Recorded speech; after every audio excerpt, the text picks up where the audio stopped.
African still. I lost it. Like a family barbecue just. You know what's funny? Yeah? I used to see them people like go. I used to watch some people and they'd get the bottle and go. I used to think, yo, your hand must be some made of steel or something. And then I find out that Budweiser just have a little clip on. Yeah, they got a little twister now. Yeah, in my hand, think like he's hard as nails, isn't he? But no, basically, yeah. So with this podcast, it was I made an app, very very basic. There's a lot more I wanted to do to it, but I knew it was clever, bro. But coding is very difficult. Like, I just trying to teach. I teach myself self-taught on YouTube and that. So like I made an app. Through COVID days, isn't it? Huh? Through COVID, like everyone. But yeah, so no, it wasn't that. Like I thought about them, but I was like, I'm not too sure. And then I must have started it. I think last year, maybe last year. Yeah, I think it was last year, maybe year before. But I started putting it together, and it was basically like it's an accountability app. Like I said, and I made it mainly for like teenagers, kids in school, and because for the most part, I think accountability is very basic. It's a very simple, straightforward thing. It's not complicated. But at the same time, it's not exactly. It's simple, but it is hard. So the app was just basically. I've always found that like if you can sort of get things into perspective, because a lot of the time, like you might have gone through a certain situation, and then you will say to somebody, like you have it in your head, and you feel a type of way about it, and then you might speak to somebody else that maybe like I don't know for whatever reason, maybe you respect them, or whatever it is, or just from who they are.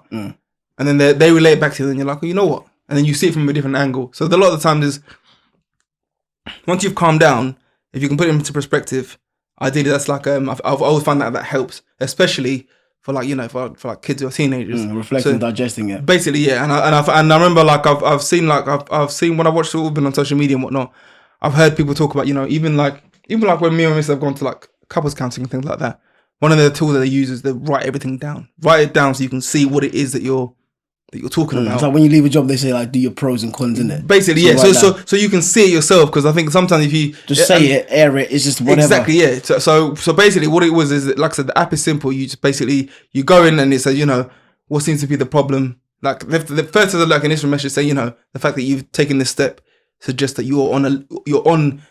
So for the fact you've downloaded this app suggests you're on the accountability journey of. Do you know what I mean? To try exactly, and basically you put it in. What's the problem? What seems to be bothering you? You put it in, then you put down, and then it asks you like, whose fault do you think it is? Like who caused it? But you know what it is, yeah? Yeah. Just to cut you down that one. Yeah. I've like learned from this, through most stuff we'll speak about. Whose fault is it? It's yours, bruv. This is the thing. No, as deep as it is, yeah, it's yours, because you've allowed whoever, Jimmy or that person, to make you do whatever you did or whatever. And this is the thing. I thought to myself, you know what? I tried to listen to myself. Let's say the person who's filling this in is the most, is your average basic teenager, or just somebody who's just like, they're not trying to take any accountability. I'm like, I'm going to give you that leeway and benefit of the doubt. So when it says on there, whose fault is it? You can put in, it's so and so's. Fair enough. Okay. Blah blah blah. And then it goes to, who's responsible for this? So and it says, and then there's like little placeholder text which says, who does this ultimately affect? And again, you can affect them, man. Let's say you want to double down and go, nah, it's not me. Fair enough. The next thing is, okay, what is a reasonable and practical solution? Because even if you want to blame everybody else, you still need to find a solution. Yeah. And even if the solution, so at this point now, the accountability is in your face, because if you're really that. You feel you're really that sort of that stubborn. You're gonna say something really stupid that even is nonsense. Right? Nah, do you know what I mean? They made me go and drink that drink and down it, and then nah, bro. But either way, the solution has to be okay. Fine, I don't hang around with them people, or I don't go to these, or I avoid getting into contact with this person. What's to people? Life is not like they say. Life is like loss and like wins. Yeah, no. It's wins, and there's like L's are learning. It's a learning curve. It's a 100%, yeah. I mean, it's lessons. So either you learn from that lesson, like, okay, cool. Jess broke my heart last year, boom. Yeah. Now Jess is like sliding in the DMs. Okay, man's got nothing going on now. Let me shout to Jess again. Yeah.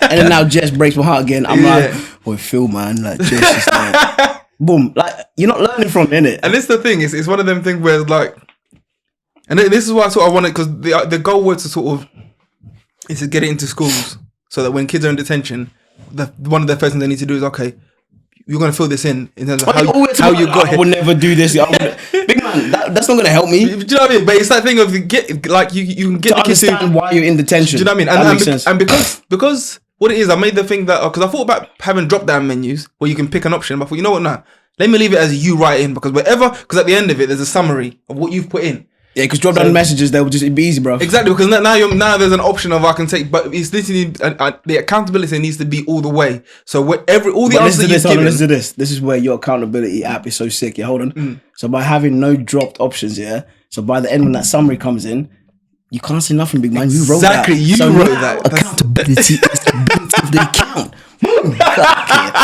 In the name of mate. But that's the thing, like, do you know what I mean? And then even like, and then one of the next like windows is basically to say, look, at the end of the day, like it's not about it's not about the the problems that come to us. It's about how we deal with them. And essentially, for your own well-being, it's in your best interest to try and figure out a way to sort of to move past this.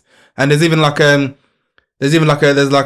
drop down menu. Sorry, not drop down menu. Like there's like on the next window, there's a list of like charities that you can sort of contact. Again, these are for children and whatnot. And it says on there, ask your parent or guardian or just some trusted adult who you can speak to. You can be like, look, I need to, because again, it was sometimes it says like from being a father myself, I know that if I can get to a point when my kids are older where they can come and speak to me about anything, I know I've done really well. But I know that that's not an easy thing. No, it's not. That's not an easy thing. So if I can have if this app can be like a little window, because if a kid does fill this in and they come to the teacher and be like, look, because you can screenshot your summary, and they go to their teacher and they look, can you help me contact this such and such? That in itself is going to speak volumes. One, the parent's going to find out, wow, for some reason my kid's going to the teacher, and they feel like they need to go to this other charity instead of speaking to me about it. So again, that's a self-reflection on them in a sense of okay. I can relate to that with my niece, innit? That's another thing through COVID. She's fine for me to talk about it, as I said. Yeah, like being isolated, like not seeing her friends, so forth and so on. Then she started self-harming, innit? Cutting herself, and like, beautiful girl, and then I just didn't get it.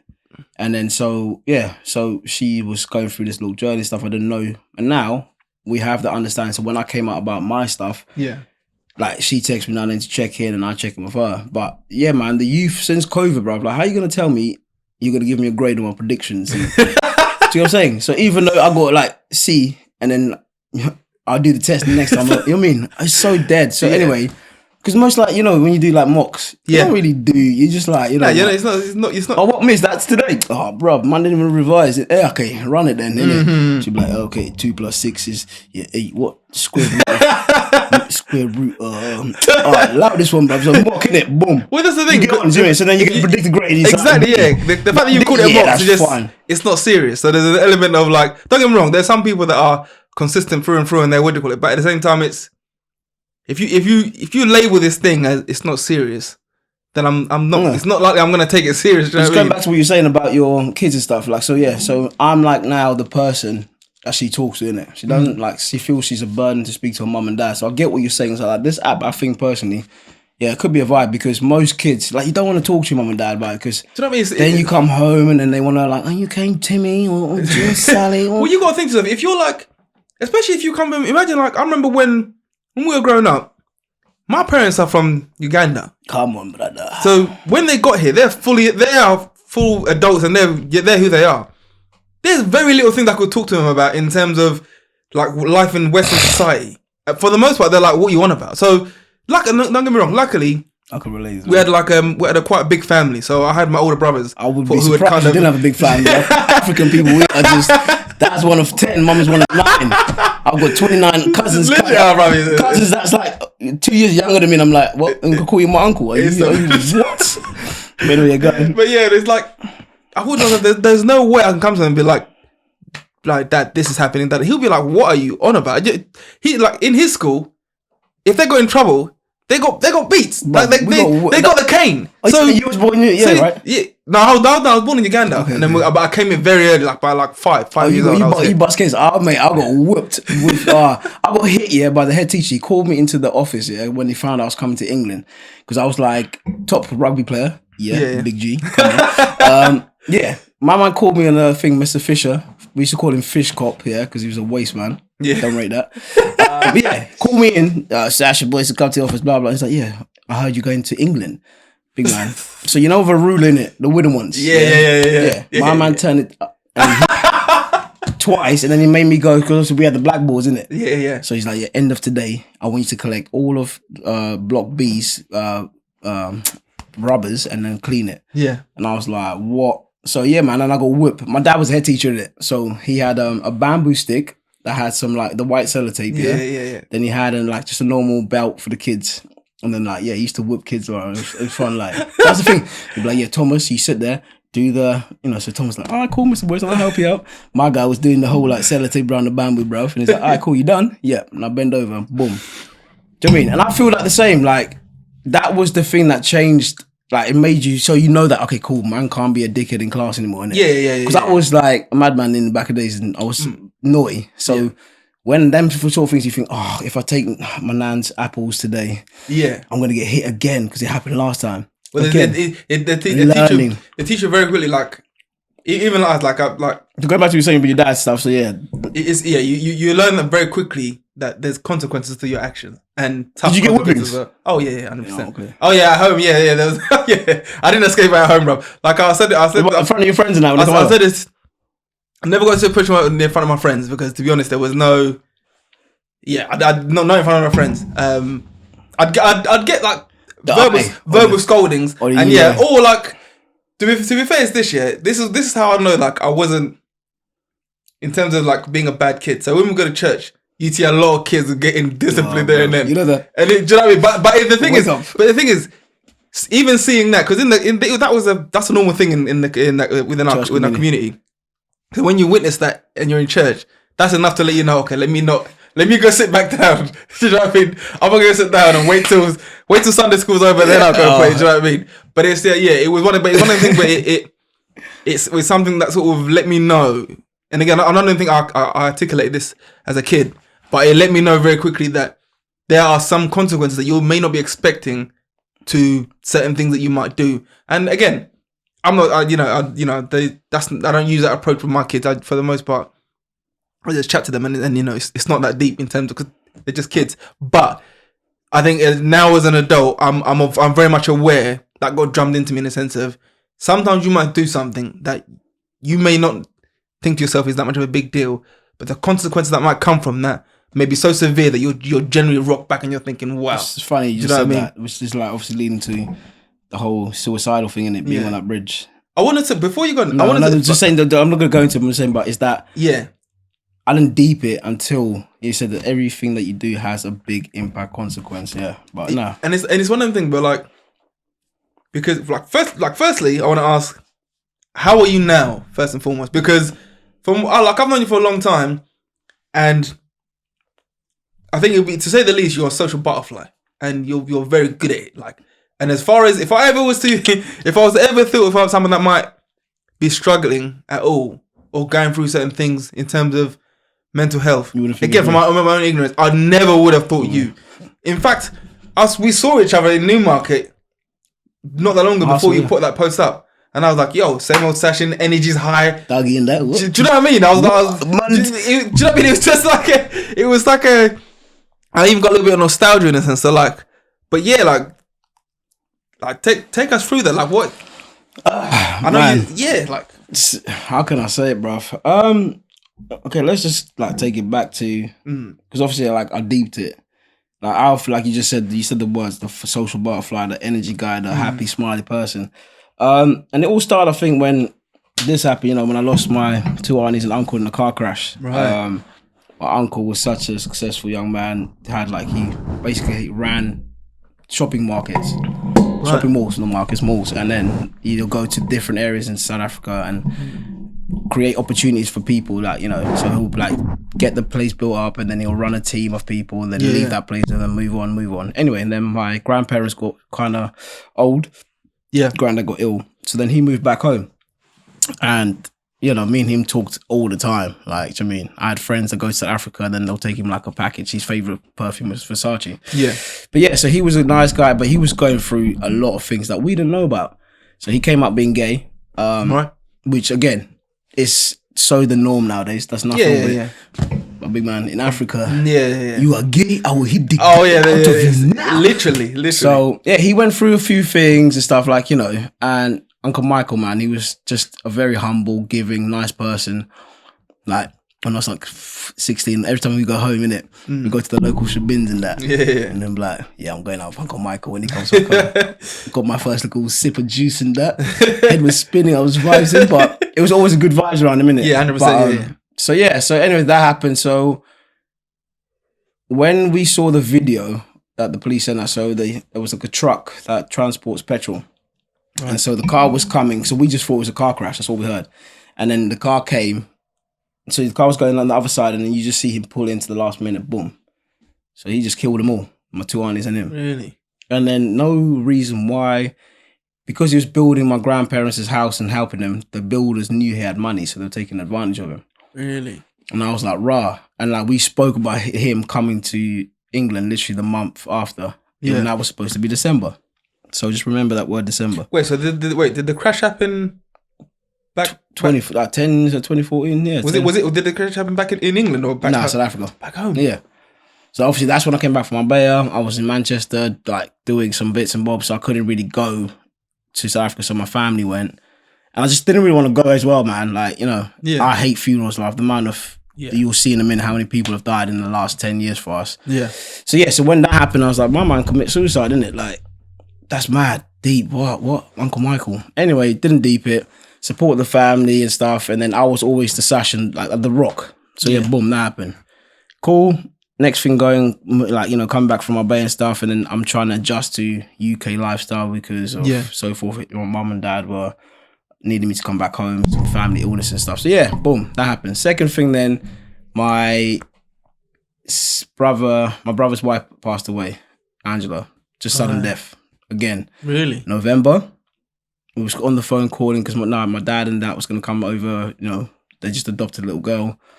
Right. Brother called my dad. This and other. He was meant to go over to South Africa in December. So boom, that happened. And then a few like my granddad passed away. My cousin got stabbed, Charlie. Like he was like my close boy, involved in gangster stuff back home. And again, this is in SA. Everything's there. So like, it's just me, my dad, sister, that's and my mum. Yeah. All family back home, innit? Right. So then it's like family, like, oh yeah. Like, brother, spending a bag of sand or, you know, freaking, you get the cheap flight for £300, but you go to fucking Kazakhstan, Uzbekistan, Netflix, all the way back to, that's long. It's like you traveling, 2 days. So if you want to go straight direct, it's like £1,000, £2,000. Right, yeah. So they don't understand that. They just think, the pound, the money, the queen, the pound is, you're strong. So I didn't go to many of these funerals and stuff. My family did. Yeah. But I was like, I'll run this stuff. I'll support everyone, blah, blah, blah. Right, yeah. And then cutting it forward now to basically that all these deaths and stuff. One of my close mates, Dom, he was like a mentor for me in the football game. He's working with Kyle Walker and stuff at Man City. I had a player at Man City under 21, so he was showing me the ropes and how things are going. Yeah. And the 16th of December, bro, my guy just called it a day. And Serious? I think, what was it for me, man? With all the stuff with family, like I moved back home from Essex after a car crash I had last year. And my dad rented out my room in it, with the house, just a week before. Really? So I normally just say whatever. So I slept on the sofa, but we've got leather sofas in it. So like where my window, the window for the living room is, if the sun's out, bruv, it is hot. Like you're just one of them ones. So bruv, man, got my 2 yoga mats on the floor. Jeez. And so that's been since October, bro.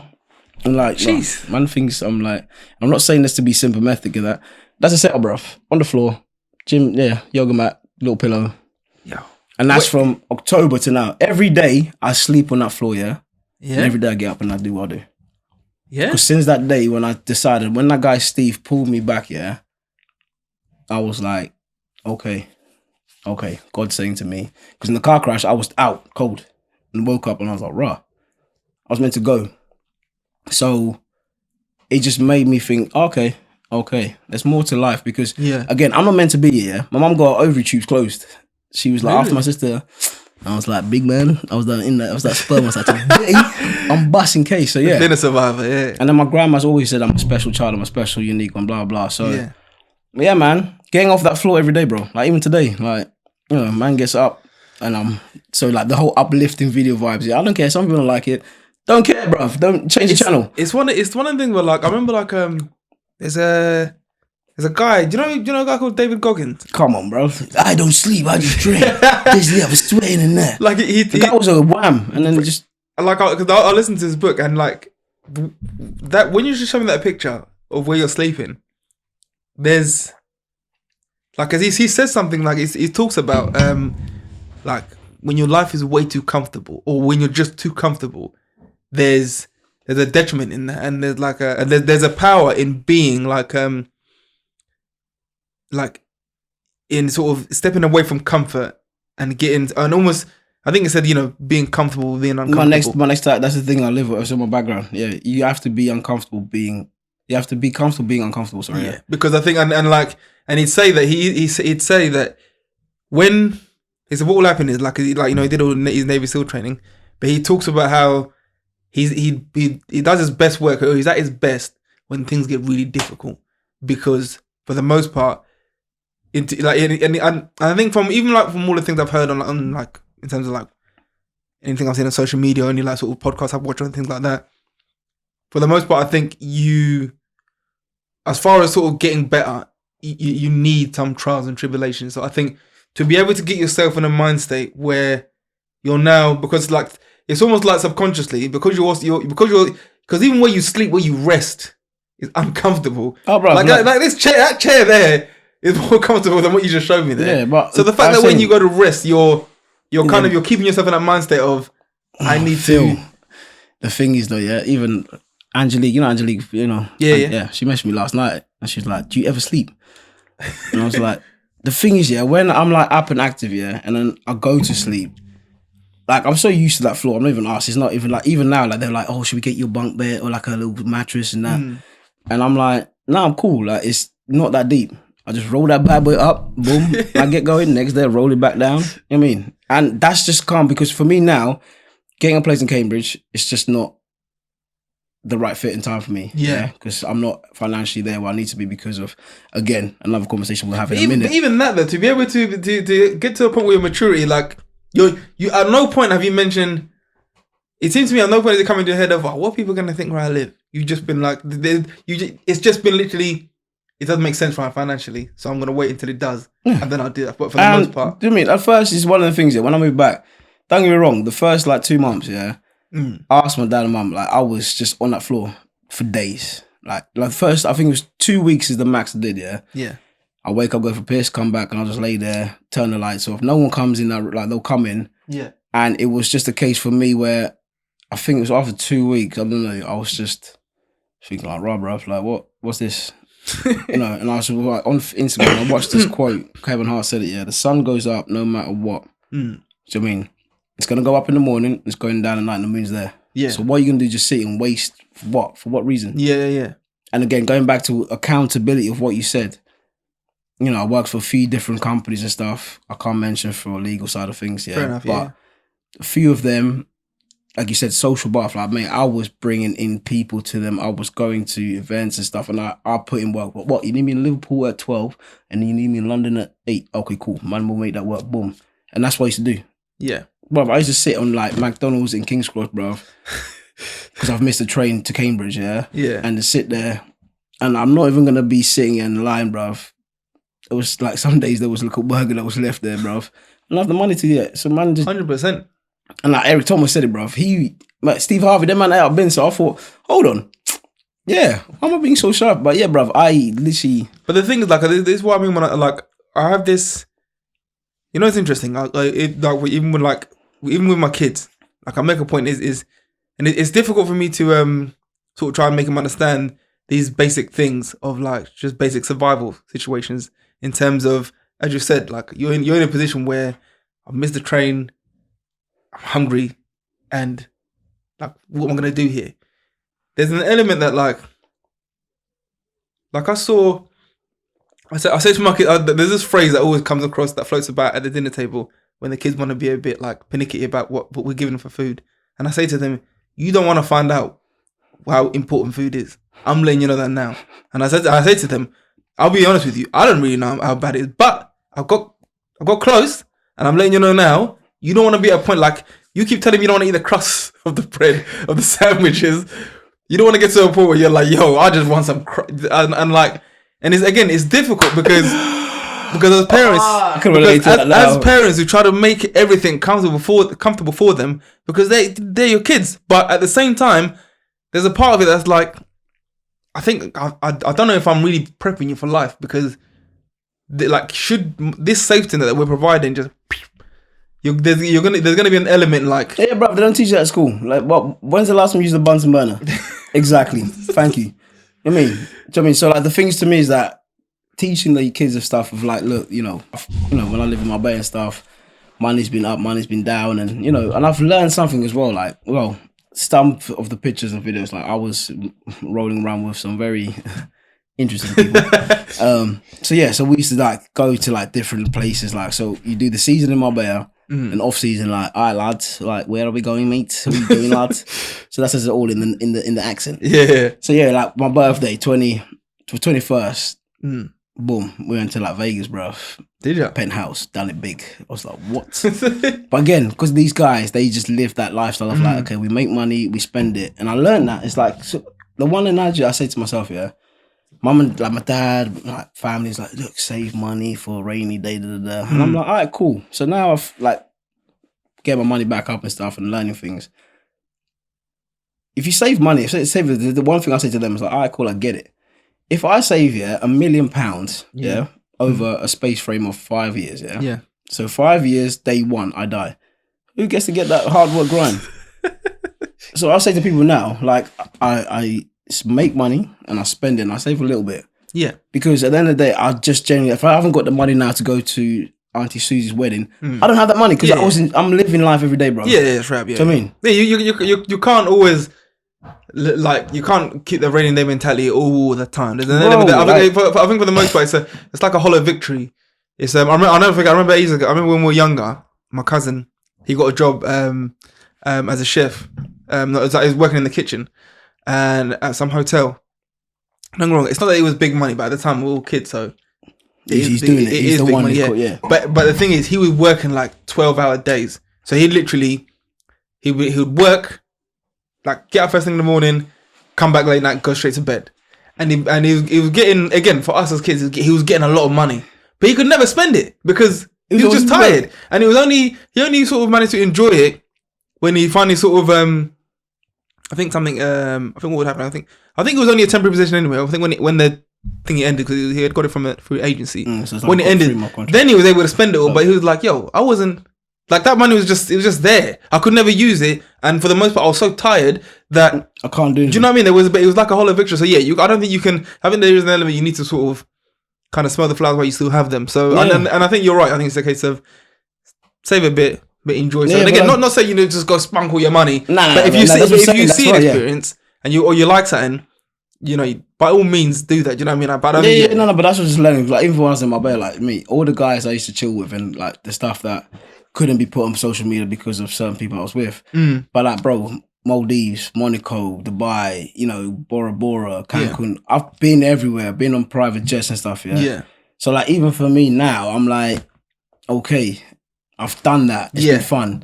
So me grinding, grafting is not like the end of the world. But now I'm at that point. So since that whole bridge situation happened, and I'm not gonna lie to you, bro, it wasn't the first time. That's the second time. The first time was when I was in Essex, before the car crash. Yeah, I was working mad hours and stuff, and there's this bridge where I walk like to the train station, innit? But I was like the motorway, and I was just like, you know what? I contemplate stuff in it. Yeah, and it was like days even on my sister's house through COVID. I was like, if I jump off this like second floor, I might break my legs, but then I can get the blue badge, innit? So them sort of crazy dickhead head things I'm thinking it. So yeah, but then so when that happened that day, I said to myself, you know what? How can I change this into, like you said, accountability of the people that have affected my life, or I work for this person, they didn't appreciate me. My ex-missus, never had a missus, relax. Yeah. Do you know what I mean? So that's the sort of thing of where I just decided that one day that, look, it's my fault for allowing these people to get me to where I am. Yeah. That's what the deepness about the accountability, like you said, because I could blame like, oh yeah, my sister didn't love me, my mum didn't. No, why didn't they love you? What did you not do to make them? Do you know what I mean? So that's where, for me, I just look at it now in the sense of where, hold on, I'll go to bed at night. It's me versus me. When I go to the gym, I'm not gonna wait for cheer me, because people are like, yeah, I want to come train with you. I don't really train with many people. Yeah, I don't. And when they do ask me, I'm like, yeah, let's go. Yeah. But at the same time, there's only one person, my brother-in-law, man like Graham, top guy, man. Honestly, through the whole time of COVID, through the whole time of what I've been going through, he's been the one person, because when I messaged him, I said, you know, no matter what, I love you guys, yeah. He knew straight away, boom. Because my phone was ringing, and then man like Steve who walked by was like, you right there, mate, what you doing? I was like, yeah, just catching the breeze, man. He's like, what, catching the breeze? So I was like, yeah, just. So then he walked off, he's like, your phone's ringing. I was like, yeah, it's fine. And I think like he put 2 + 2 is 4, quick maths, big Shaq, maths not hot. Then grabbed me, and then man. Like, and this is the thing, like, because I want to ask, because in my head I think to myself, like, I'm sure like most people, like in my head I consider myself like a mentally strong person. You know, but when I really and I take that back, I used to, but when I really thought about it, I realized, you know what? And I remember I had this conversation with my missus. I said, because she used to say, oh, you don't really get anxious, do you?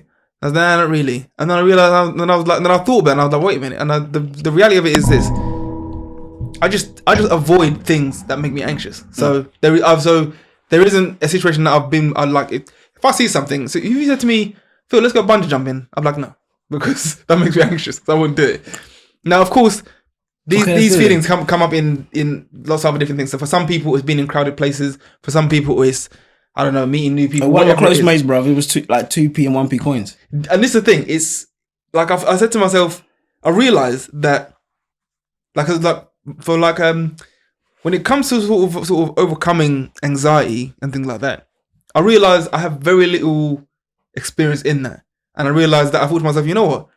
If a situation came about that really actually did make me anxious, I don't know if I'll be able to actually overcome it. So there's an element that the reality of it, I've just not been tested. Don't get me wrong, I've grew up in an environment that allows me to sort of cope with most things that, you know, the average person within the UK, within Western culture, might be a bit like, oh, this is a bit, do you know what I mean? So if I lose my job, I'm like, I'll go get another one, whatever.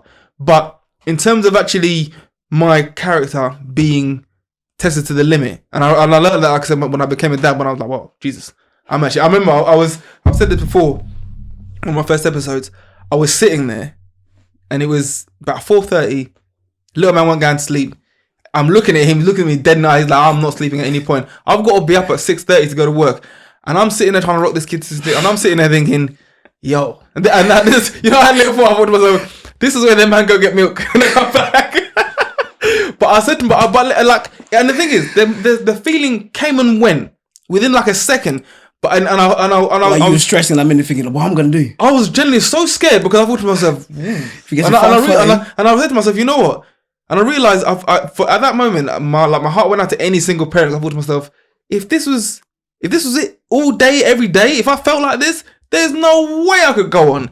But I want to ask you, like, you seem like somebody, like I said, from what I'm observing, you're kind of somebody who's like, you've come out the other side, or at the very least, you're definitely on your way out the other side in terms of going through these sort of, these like turbulent situations that you've had.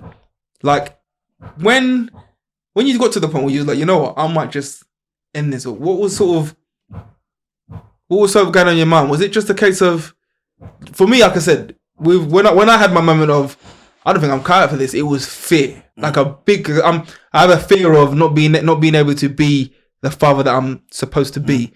That it's fear. Hold on, what is the father that you're supposed to be? That's exactly the person what is the age that you're supposed to get married? And this is exactly that's what I mean. What's the age you're supposed to get a house? Do you know what I mean? And this is the thing. It's that, and you know what it is? It's that thing of, am I who I think I am?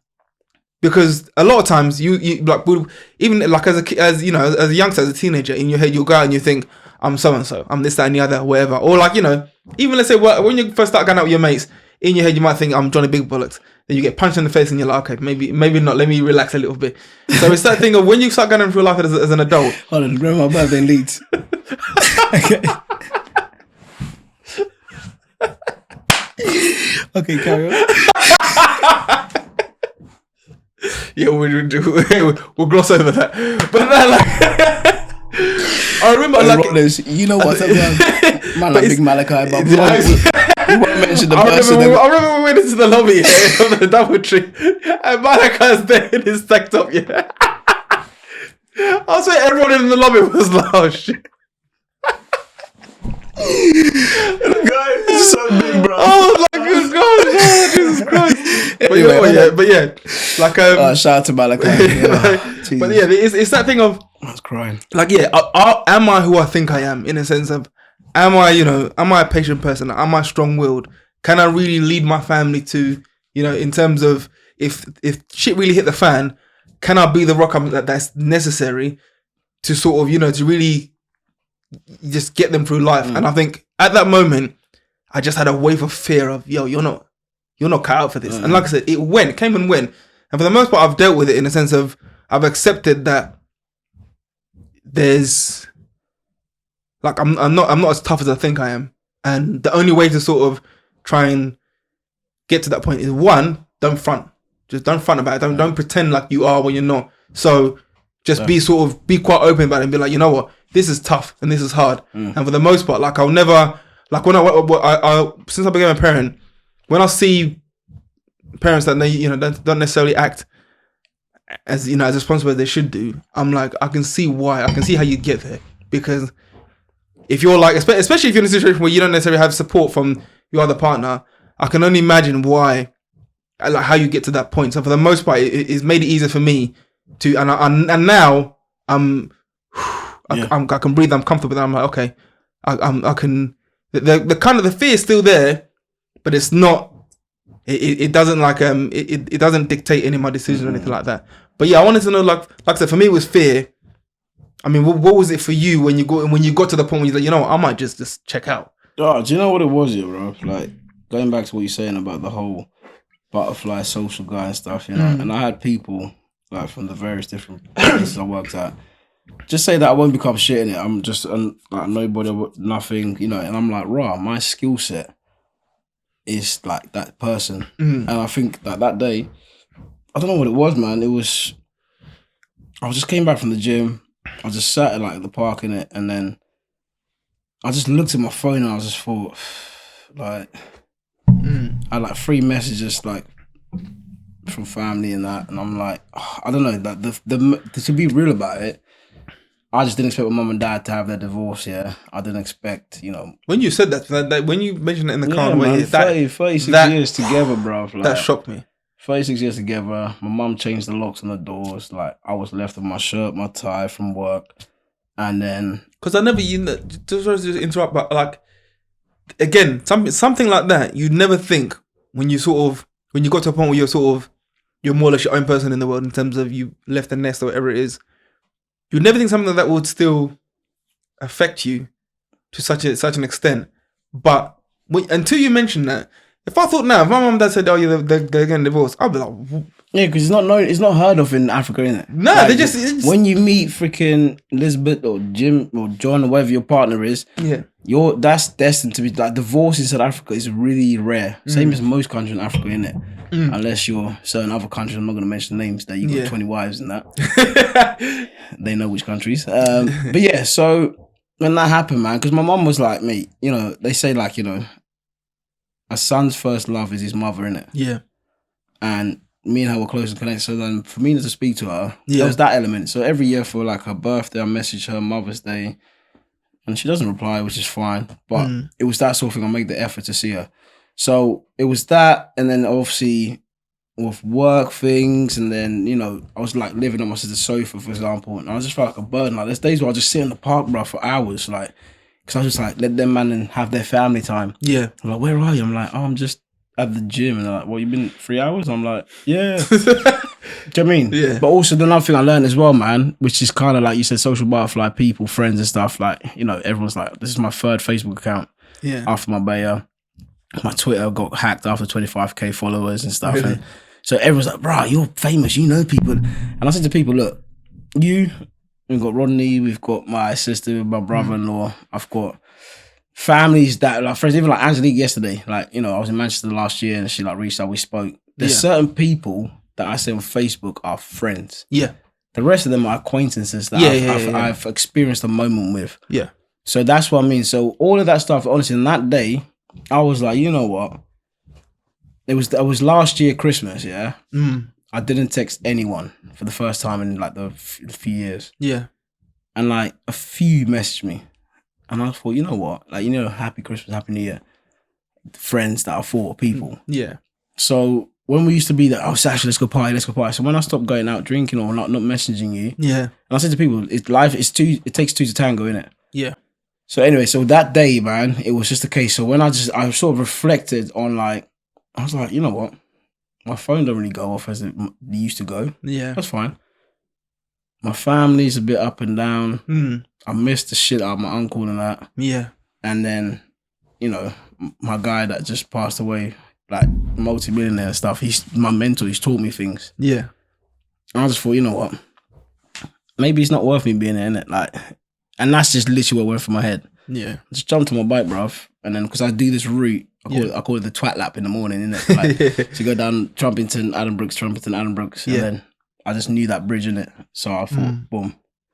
And yeah, bruv, like, it wasn't a fear thing. It wasn't a... It was just a case of like, bruv, man is tired of trying to... Right, yeah. Like, and I saw this video of like Jim Carrey, innit? It says, depression is your body saying it's about deep rest. You're tired of this avatar of the person you're portraying and stuff. Yeah.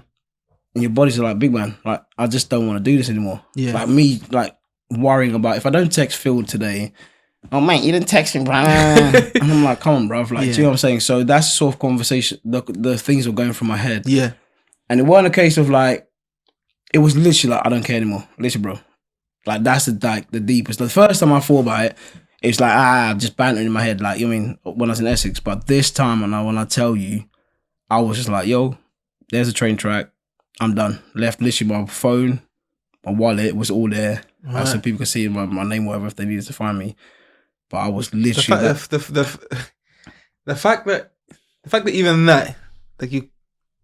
Like, even, like, I couldn't imagine even having that thought process and thinking, you know, just... Even thinking that in the sense of, like, just in case people need to know who this was. Yeah, man. Because it's a train track. I don't know if a train can come over. Because that's the thing I'm thinking. I'm going to jump before the train and that. Because I seen one guy one time, because I used to do travel a lot. Some brother jumped before, but he jumped too early, innit? So when he jumped, it hit, and then he, like, didn't sort of go. Right. And then the second time was in Liverpool. Some guy dropped just right, so then the train just... So he was just dismantled. Really? So that's when in my head I'm thinking, well, I knew that source. That's just so like messed up as well, because I was thinking these sort of things. But I thought, in case someone needs to know, man. And I was just literally, bro, I'm telling you now, on that day, yeah, I was like, nah, I'm done, bruv. Like, what am I doing here? Like, no one cares about me. And then only to find out afterwards, like my brother-in-law, like when they found me, like Steve, like called him up and they cried, and I was like, bruv, like, I'm sleeping on your fucking sofa, innit? Like, in the mornings, like, my guy gets up at 8 o'clock, goes to work, and I'm just there, like... So that's where the, like, early morning gang came in. I'm thinking, all right, cool. Boom. Let me get up early. Let me go do this, like, 5-mile run, and then not be there. So then they can have their family, breakfast and that, and then I'll come back when they go to work, innit? Because I wasn't, like, I was working from home. Man, so, like, I mean, in the evenings, I used to go and just fucking chill about in the park, like, go train, and then...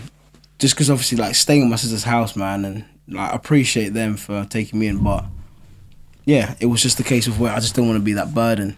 What's the thing is that I can imagine, like, I can imagine that when you're like sort of someone that is like, look, I don't want to be, and especially it's difficult because especially when you know that these people want to help you, and it's almost like it makes it even harder. So yeah, naturally you try and sort of make it a bit easier, because I find this, because if I'm ever at someone's house for long enough, I don't know, I'd get an element of,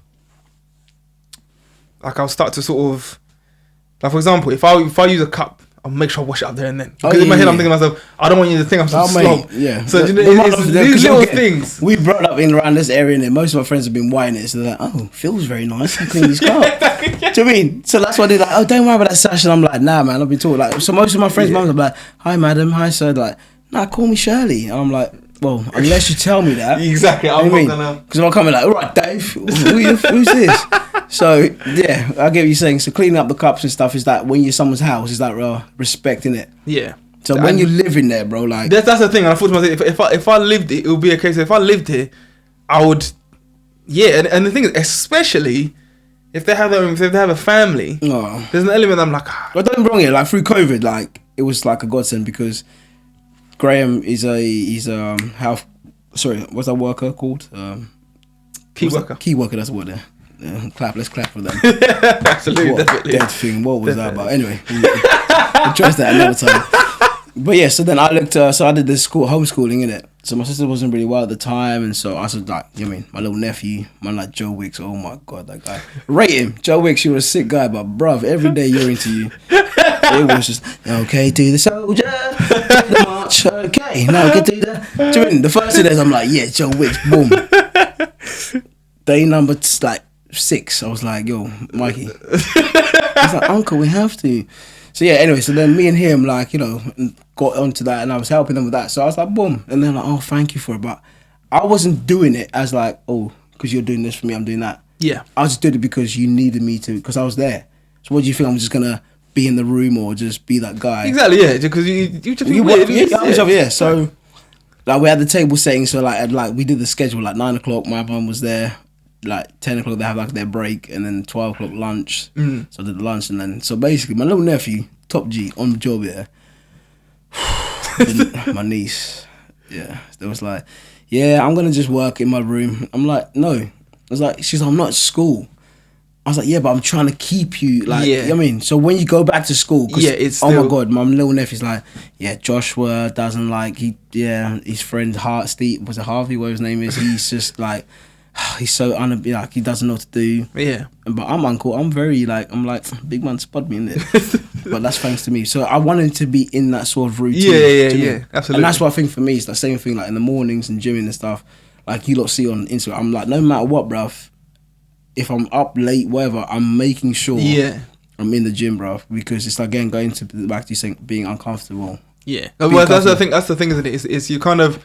I mean, I have this thing like when I do personal training, I always try to tell people like at some point like with some of my clients, they'll get to a point where they'll come in and I can just see their energy is not there today. Like I'll be like, you know, let's test out the waters and we'll do the first set and you can see they're just. And I again I try and make points to be like, you know, mate, when I was a PT, that's the one thing that pissed me off. That okay, this is gonna, you know, it was like, oh. Hi, Sachin. Right, and this is a good one. And this is the thing here, like, cause like, there's an element like, especially you can't motivate people, bro. That's the thing, you couldn't help them. Exactly, and I try to say, I try to say this, and I try and sort of work.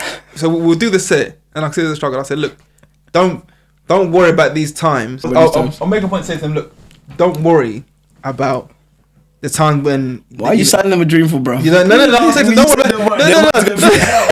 Don't worry about what they like when you have it. When the time when you don't have like a strong set or you struggle, because for the most part, like them ones count more. I said to them, the days like today when you don't feel like it count more than the days where you come in all energized and you're all, because for the most part it's easy that day because you're motivated, but.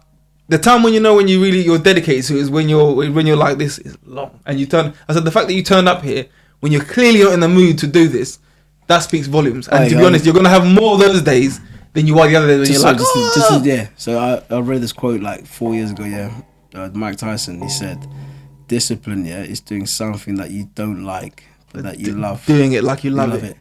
Yeah. And that's what it is. So that's it. I remember I heard that and I was like, that's tough. And it's the thing, that's where you like. So you clearly heard that and then that's what you dropped to you. Like, Sally, today, for you to be here, it's part of discipline.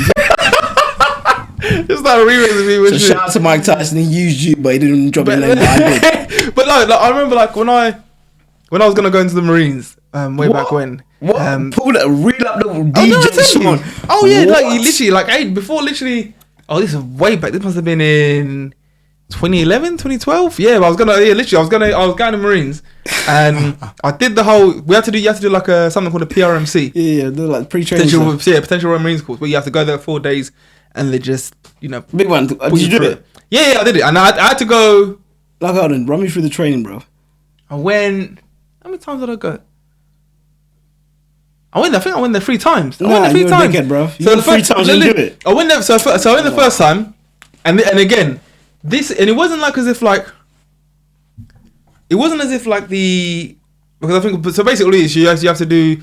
So there's like a handful of tests. So you need to be able to do a mile and a half in like, I think at least it says 11 minutes. But when you get there, he tell you want to do it in. He says if you go over 10 minutes, you can fuck off. So he said, but on the paperwork, yeah, it says 11. But maybe like if you fucking go over 10 minutes, you can fuck off. Well, fair enough. And then I think he has to do 60 push-ups in 2 minutes, and then I think 80 sit-ups in 2 minutes or whatever. And you have to be able to do 8 controlled pull-ups, like full-on pull-ups. And again, like. And then when you hear that, you're like, oh yeah, okay, that's all I got to do. But then what happens is you get there and then they start acting always have extra shit. Because basically their whole they reel you in. Basically their whole thing. I went to the Marines. Like the advert you see, like basically, I'm amazing now. The whole thing was that we need you to be this. We need you to be able to do this when you're tired. So for example, the run, you run it first. You have to run it and then I remember one guy, yeah. I don't know where it came from, but the country was, I'd never heard of it. It sounded far. And he must have just practiced just doing the mile and a half. He's like, yeah. And what happens is you run it together as a troop at a rate of like doing it in about 11 minutes. You say you saw something for what? Country, yeah. Yeah, country, yeah. Because he got people from all around the world from coming. He literally, I don't know where it come from, but I'd never heard of it. In my head, I was like, that might be Timbuktu. Pakistan or something like that. It was far, bro. It wasn't even. No, I know that. I don't know where the other place was. And the thing is, like, he must have just practiced just the mile and a half. No push-ups, no pull-ups. So he didn't even get there, bro. Because what happens is this. So he's like, all right, lads, we're gonna run it. We're gonna run it there. You're gonna run the route so you know it, and then you're gonna run it back in best effort. And I was like, that sounds like he's telling us we got to do 3 miles. But I'm like, surely not. Whatever. Ignore it. Yeah. So we've done it. We've done the route and we're running as a troop. And again, I'm confused. I'm thinking this doesn't seem like a competition. We seem like we're all running in unison like this. Yeah. In 3 groups, we're all and I'm like, so we get there, gets to the end of it, and this is when I knew my man fucked up because. He gets there. He starts high fiving everyone. Yeah, we made it the first time. Like what, the guy from far away. Yeah. He starts high fiving people. Yeah, we made it. Yeah, like happy for everybody. Nah. And then the corporal comes out and goes, "Right, lads, like 10 minutes, go." Everybody sets off. I can see even in my profile. I can see this guy like what? Because he's heaving. Yeah. So literally, what happens is, mate, he goes. The corporal said, "When you're running, there's gonna be a van following you." If you go behind that van, you're going home. Yeah. And literally, yeah. But like, so we finally we get there. We managed to get there, and at the end of it, like when we have to all meet up back at the because it's in Lympstone in Devon. Oh my god, you know. So when we get there, oh yeah, they pay for you to take a train, like some long train, long train. Jesus Christ! But we get there, and my man, funnily enough, pulls up in the van because he was too slow. They picked him up, and it was a weird thing because I don't think he realized he was going home. So they got him to get in his suit and sent him back to the train station because at Lympstone, I don't know if it's still the same now. At Lympstone, it's the only train that goes. Yeah, it's the only one. It's the only train. It's limestone. So literally, don't worry. So they send him off, and you can see he's confused. It's like, am I in? Am I out? Am I in? Am I? Like, do you know what I mean? But it was I went there the first time. Like, so what happened then? Why not? Oh, because what happens is you do all those tests, and then what happens is they do, when it comes to, I think, the second day. You have a UK permanent, innit? When it comes to the second day, they then do this like a steeplechase, like basically when you're just running through the woods and all that. No, in fact, before that, they take you down to bottom field. That's what they call it, bottom field, and they just beast you with exercise. push up, pull up, all of that, just that, you know, running, calling, all of it, they just beat you because basically then they need to know that you're good all the time. Yeah, tough. And that bit, it was just didn't make it. I was like, fair enough, whatever. I didn't make it. I got sent back home on the second day. I was like, no, what? Got back. Then I started proper training. Doing, you know, I realized, okay, I'm not the top guy I thought I was. Let me actually put some work in. Blah blah blah. Second time I went. So mean, you like, yeah. The second time I went, I started. What do you call it? And then I started. And then I did alright. Got right to the end, but on the last thing you have to do, there's a 4-mile run. After you do all the beasting and everything like that, the last thing you have to do a 4-mile run back to camp. You have to maintain a 7-minute mile pace. Yeah. So. Oh man, that's dead. I'm jogging, and I'm like, bro, that van is following me, and he's like, you better pick up the pace. I was like, hitting Bill, nothing left. Literally, bro. Yeah. But it pissed me up, and he was like, yeah, sorry, mate. And I'm like, and then the third time, I remember when I get there, mate points me out. He says, "You've been in before, ain't you?" And I was like, "Yeah." He's like, "This is your last chance." He said, "This is your last chance." I was like, "Boy," but then by that day, I remember that time when I did it, I was like, "There's no," because I'd banked everything on this. Because for the most part, when people go, from what I've seen, people go to the army and they're like, my guy pointing you out like a pagan, bro. It's usually people who are like patriotic, like their dads when it was in it, or it is. So yeah, no, so the van. Yeah, so he was asking me, what is it that? So what made you carry on? Because you said like, that pinnacle, like for me, every day, like, you know, I don't want to be that person, or what sort of like triggered you? Because the first time you went, or the last time, they like the van hit you. So I'm saying to you, like that moment where on that fucking spin bike, I was telling you, my bum was hurt. I was like, you know what, my knees, like I'm doing this, I'm telling you, my knees felt I was about to crack. And as soon as I saw my dad walked in, and he whispered to me, he was like, "I'm proud of you, keep going." I was like, boom, it's game time, let's go. I had another half an hour to go, bruv. I was going in like next level. Like I saw a couple of the clips, man. Like, it was like that van, the way it was like a reminder of, if you get in there, you're done. Yeah, and like I said, it's a case of whoever you think you are. Yeah, you're not. Not to say that. Not to say that you're like, again. It's a case of if I got in that van, but knowing I'd given it everything, that's different. And I was saying like they kept saying something. They said, but hold on, no. If you're getting in that van, you haven't given everything. But this is the thing. Because they said, you think this is about the fitness, and it's not. We can give you the fitness. What we can't give you is the mind state. That's what we're looking for. Yeah. So feel your shit, feel your this. If you can't accept that in your head, like I've learned, it's if you can't control the external, who's the internal feel? Because internal feel is the one that controls internal feel. And it's you versus you. You're your only balance. Exactly. You're your only enemy. And this is the thing. When, like, it was like every time when that van was following you, I remember the third time, I was like, I can't get in that van, because if I get in that van, then it's almost like I'm gonna have to find some new identity, because it's a case of, like I said, because it's either that I'm not willing to put, like I said, the first few times I was kind of aware. The first time I knew I hadn't tried hard enough. The second time I was doing alright, but what do you call it? Something happened with my hamstring just went. But even then, there's no excuse. Yeah, you can't. It was I should have stretched, but again, I should have practiced hill sprints. I should have been practicing these things so that my legs can become adjusted to these, like it can get used to these things. So I'm not getting I'm not getting sort of muscle pulls and whatnot. So it was a case of, so the first time I was like, you know what, like I literally my brother's friend DK, shout out to DK, he had like an old Bergen, one of the army bags. I got some towels, put some weights in there, chucked them in there, and I just got my boots on that I had. And anyone that would have been around in London at that time, about 2010, 2011, would have seen me running up and down that road, because I was like, there's no way. Literally,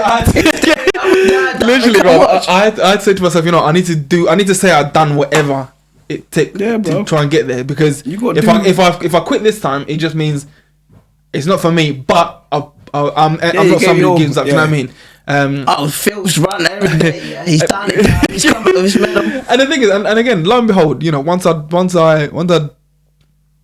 it, and when I got in, it was a case that I realized, okay, And again, this is that thing of once my mind cleared and I was the anxiety and the pressure of failing had gone, it was a bit more like I was like, okay, really and truly, what I should have done in terms of exercising, I should have just done this, should have just done that, done this, blah blah blah. I should have just probably run for this. Then all of a sudden, my brain's clear in the sense of, because of course when we get there and they started sort of putting us through training, because you've got to train to do all these free tests at the end of the 8-month training. And I'm like, oh, I should have just been doing this and I would have been absolutely fine. But again, it was that thing of, like I said, it was that first sort of feeling of, let's find out if you are who you say you are. And like I said, lucky enough, I was able to sort of go past that threshold. And again, now I'm in my latter years, I understand that, you don't have to sort of, if you fail at one thing, that you don't have to let it to dictate your whole life. But I think at that time, the way my mind was then, I think I probably would have. Yeah, no, I think I would have been like, this is it. Do you know what I mean? Yeah, like you said it down for me, bro. Like even for, like, from where I've come in, like, the amount of DMs I get of people saying like how proud they are, how inspirational. Like, I'm not an inspirational person. Do you mean? I don't know. People say that. I've had this individual from New York reach out to me, trying to work on a project out there. Yeah, I saw that you wanted to. Which I can't say much about now, but again, it was just like when I got that message, I was like, after the 12-hour spinathon I done, he was like, yo, boom. And that's something that where, again, like what you said about everything that you do, you're training, you just can't get back to, like, if I'm here now the third time, the fourth time, like everything that you do, it has to be for you. Do you know what I'm saying? Like, yeah. For you to decide that last time, like, okay, cool, big man. I mean, the third time, yeah, my guys were like outing me out. Literally, in front of everyone. You've been there before, ain't you? So then now that's like, oh, okay, yeah, so you're Phil, the guy that's been here. Do you know what I mean? But it was like it's the pressure that's put on you as well. Do you know what I mean? But it's a case of can you take that pressure? Can you handle it? That's the time when you done it, and that's the time I've done it. Because he said this your last time, mate. After this, you're gone. Again, like you said, yeah, that it's not like a negative, yeah. So like for me, I don't know. I wanted to probably ask you the same question, like when you started the podcast and when you started your whole wellness. Again, everyone for what's this wellness thing is stupid. I'm guessing you got that. Oh yeah, 100%, mate. Number 2, this whole podcast. Nah, I won't do that, mate. I'm guessing, yeah. So like for me, as much as like the impact I'm doing, yeah, the positivity. People, when I speak to them and say to them, like, look, bro, I can go in my DMs right now. I've got people on the day like, the uplifting videos. Okay, look, the uplifting video thing, yeah, it's like I've got about 8 people, yeah, every morning that like show me like, oh, mate, your videos give me the energy, your vibes. Yeah. Look, I don't do it for them. I don't do it for whatever. I do it for me because it's like what I'm doing is to show people like, yo, I'm up before you lot brush your teeth. Exactly. I'm in the gym. And the second thing is that I'm doing this vibes because it's me. So what I'm doing and where I'm going with, I'm gonna carry on and do, innit? So that's just who I am. Yeah. So the whole factor of where you've gone from them man saying like, yeah, nah, he's not gonna, and going back to what I'm saying, it's like the trolls that I have on a daily, but you think you're better than us, you think you're this, you think you're that. So I just wanted to ask you, because I can't speak to Mo Gilligan or Kevin Hart. I've messaged them. Yeah. But like, all the trolls they get, like, did you decide to address them when they said, nah, Phil, don't start this whole wellness thing, or Phil? No, because by the time I started my wellness thing. No, but I mean, did people message you and say like, oh, it's not gonna work? Or? No, I had that more face to face. Face to face. Nah, but by that point, I'd already got to a point where, by that point when I started my wellness thing, I'd already got to a level of understanding that. Most of the time, 9 times out of 10, if someone says, if you're engaging with somebody... Yeah, wait. But how did you deal with it? That's what I wanted to ask. Oh, I dealt with it. Well, this is the thing, because I already knew that... Did you expose them online to give them the... No. Because I knew it's something internal in them. Because the thing is, that some of the people that were saying it, they didn't know me well enough to know whether or not I'm capable of it, or whether or not it makes sense. Like Spider-Man, the young one, the new one. He said... He said, if you have a problem with me... Then text me. If you don't have my number, then you don't know me. Pretty much. It was that. It's the case on this. There's like, if I say I'm gonna go do this, and you're like, nah, I don't know. It's one thing if my missus says to me, I don't know, you should do that, because, and then she'll say, because. But even then, I know your missus, but it's you. Absolutely. And you take it on board because if it affects the kids or the family, okay, cool. Yeah, so there's that. But most of and again, that's why I said 9 times out of 10 is in some cases it might be like, they've got a point, you shouldn't do that. But most of the time, what they've done, you say someone, I'm going to do this. From down the pub, like, I used to be a footballer, but I broke my legs. So Phil, you shouldn't do this podcast. Well, this is the thing. This is the thing. What happens is in their head they're thinking, well, if I did that, it's gonna flop. So that's what happens. The response you're getting is that you telling me you're doing that makes me feel a certain type of way. So I'm gonna go, nah, man, because it gives me anxiety. So for the most part, it's like I knew that, like, one, I know I'm not insane because everybody should be exercising because that's what your doctor will tell you. That's what this. So I know I'm not insane. I know that I've done the job. I know that these jobs take a toll on your body. That's one question. Has anyone ever told you, like, to stop training because it's gonna kill you? I think I have, but I think they have. But I think for the most part, I don't think it's gone in my head. No, I'm just asking because the people say you train too much, you need to rest. Oh yeah, no, I've definitely had them. I'll rest when I'm dead, bro. I don't know about that. And no. What it is, you calluses. He's got what it is, gangrene and some most of the time cankles in there. They want to feel better about them not working out as much because every time they see it, they're like, something tells them in their head, you ain't doing nothing. And they're like, and then for some, they have to then address that and be like, nah, but it's because he's doing too much. Yeah. So I'm gonna let him know because really, do you know what I mean? And that's why I'm not. No, you're not doing it because you're lazy, and because it's in your face. I'm not interested to ask because do you know what I mean? Yeah, I get it. So yeah, 100%. Like if someone says, listen, you're training a bit too much. Usually they'll it'll be someone that's a bit more clued up, and they'll ask you first. What are you doing? And then they'll tell you. I can argue that one. I don't care if someone's clued on you, mate. Okay, hold on. So when I had COVID in 2020, I went vegan. I went plant-based for 6 years, and I had people say, you need your protein, you need this. Big man, all I ate, was chickpeas and couscous for 6 years. Yeah. That was it. Yeah. And I'm being serious, like chickpeas for lunch, chickpeas and couscous for dinner, and then I had overnight oats for breakfast. Yeah. 6 years, never no one protein whatever. Do you know what I mean? Obviously now, again, to something that we're going to introduce everyone to. So like me doing the 70 hours, I'm trained to be a chef. I've got one of the hands off to you. Best mentors, big brother, I can call him as well. Don't call him a friend because he's not. He's a brother. He's a mentor in the sense of Shout out to Kareem Roberts, aka I Am Broke Dinners on Instagram. Yeah, bruv, look, I opened up some oysters, I cut myself. Got bare little cuts. You need them scars in it just to show that you man tripped over here running to get some lettuce, I hit myself on the fridge. But anyway, so again, that's gonna be all revealed next year, like next month, of what we're doing in that my new career path. But man, it's just been a case of where Kareem, man, honestly, this guy. Like I said, I saw some of the foods was cooked on. I was like, I couldn't name none of these, and they all look mad elaborate. So, mate, the guy is his intellectual like wording of food and stuff. Yeah, it's unreal. But the stuff he's taught, it's like the intense course in it. But anyway, we'll reveal. I can't wait, man. I can't wait. He's gonna be. Hopefully, he'll be on the next podcast with us. Yep. Yeah, he knows it. I know it. You know it. Absolutely. We know it. No, you guys know it. Jesus Christ. Rice and peas with cheese. But so man, like 70 hours I'm doing at the moment, bruv. I'm training twice a day. Yeah. But man, like the whole point of what I'm saying, like your definition of what you said about wellness, and you've been that person, bruv. Like I've seen it. Yeah. Well, this is the thing, because I was like that. If anyone knows me, before, way back when, I was a very chubby kid.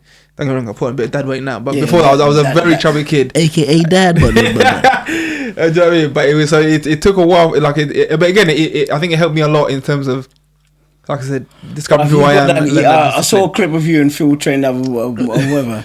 You got that Uganda like what 180.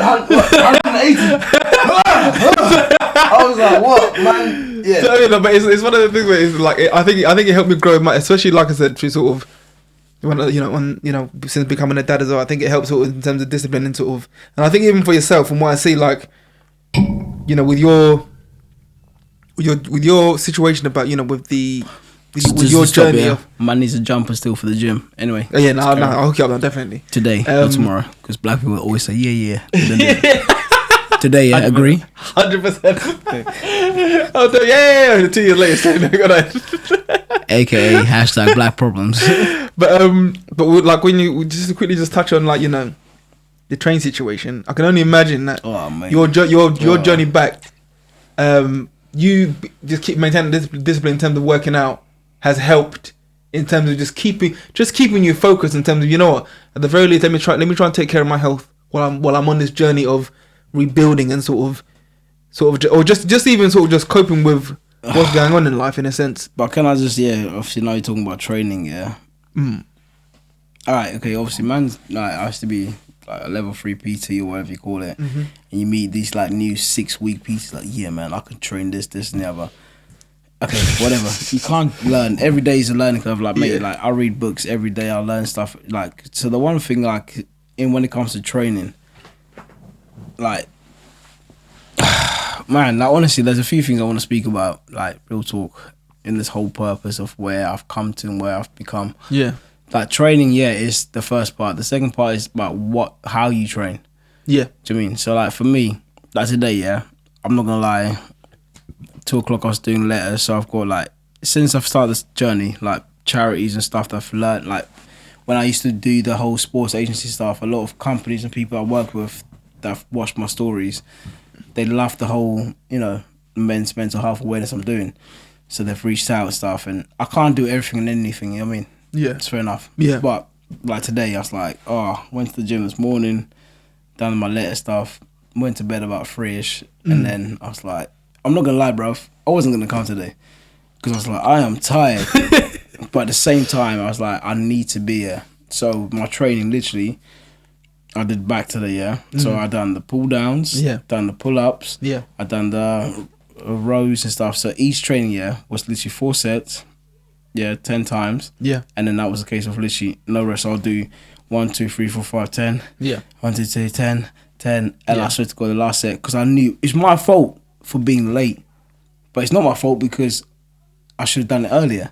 But my training sessions is like so intense that I don't even understand myself. Like, well, I think it's that thing of like, like I said, I think for the most part, like I said, because you seem to have a grip on this accountability thing. Oh yeah, man, no.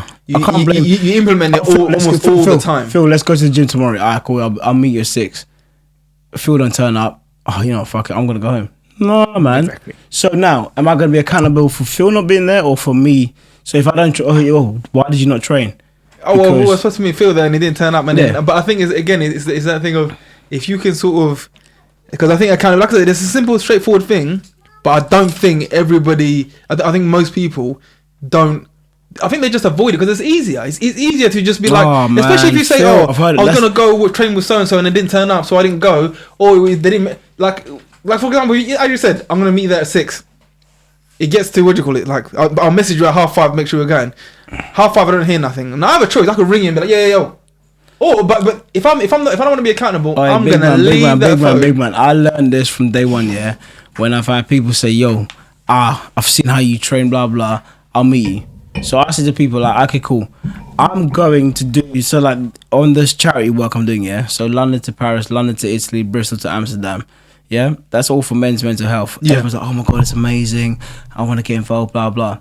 Either you donate or you get involved, come with me. But I just know for full well, when it comes to this, like, you know, April, May and whatever I'm doing, I'm gonna be there. When it comes to tomorrow morning, like, I'm going to be at the gym. At first, I should be like, okay, you know, he's not here, so I can go home, innit? I'll do that for 2 weeks, innit? And I thought, hold on. And after that, I'd done the spinathon, like, bruv, like, I called this, like, shout out to my hairdresser, Lizzie. She's like, what? You've got 2%, like, I call it 2% belly, 5% belly, innit? So I was like, look, let me just take off 2 days off to rest, because everyone's like, you need to rest. Bruv, man was yamming food, chilling, like, just like, and then I was like, whoa, what? I saw the 2 bits, like, there's 2 things I don't take off here. my socks. I got one toe that since rugby in it's moving a bit mad. Yeah. So yeah, it just. Yeah, but my feet are horrible, bro. My feet are horrible. My missus says me all the time. Don't touch your feet. Man's got the Paddington wedding boots on. AKA Doc Martens. He's upgraded. But anyway, yeah, my toes don't to get out. Like when I go to gym, it's like shower. To be fair, I go to the disabled shower. I know, I'm sorry, but it's excluding it. Yeah, I did a shower one time in the main, and then some guy.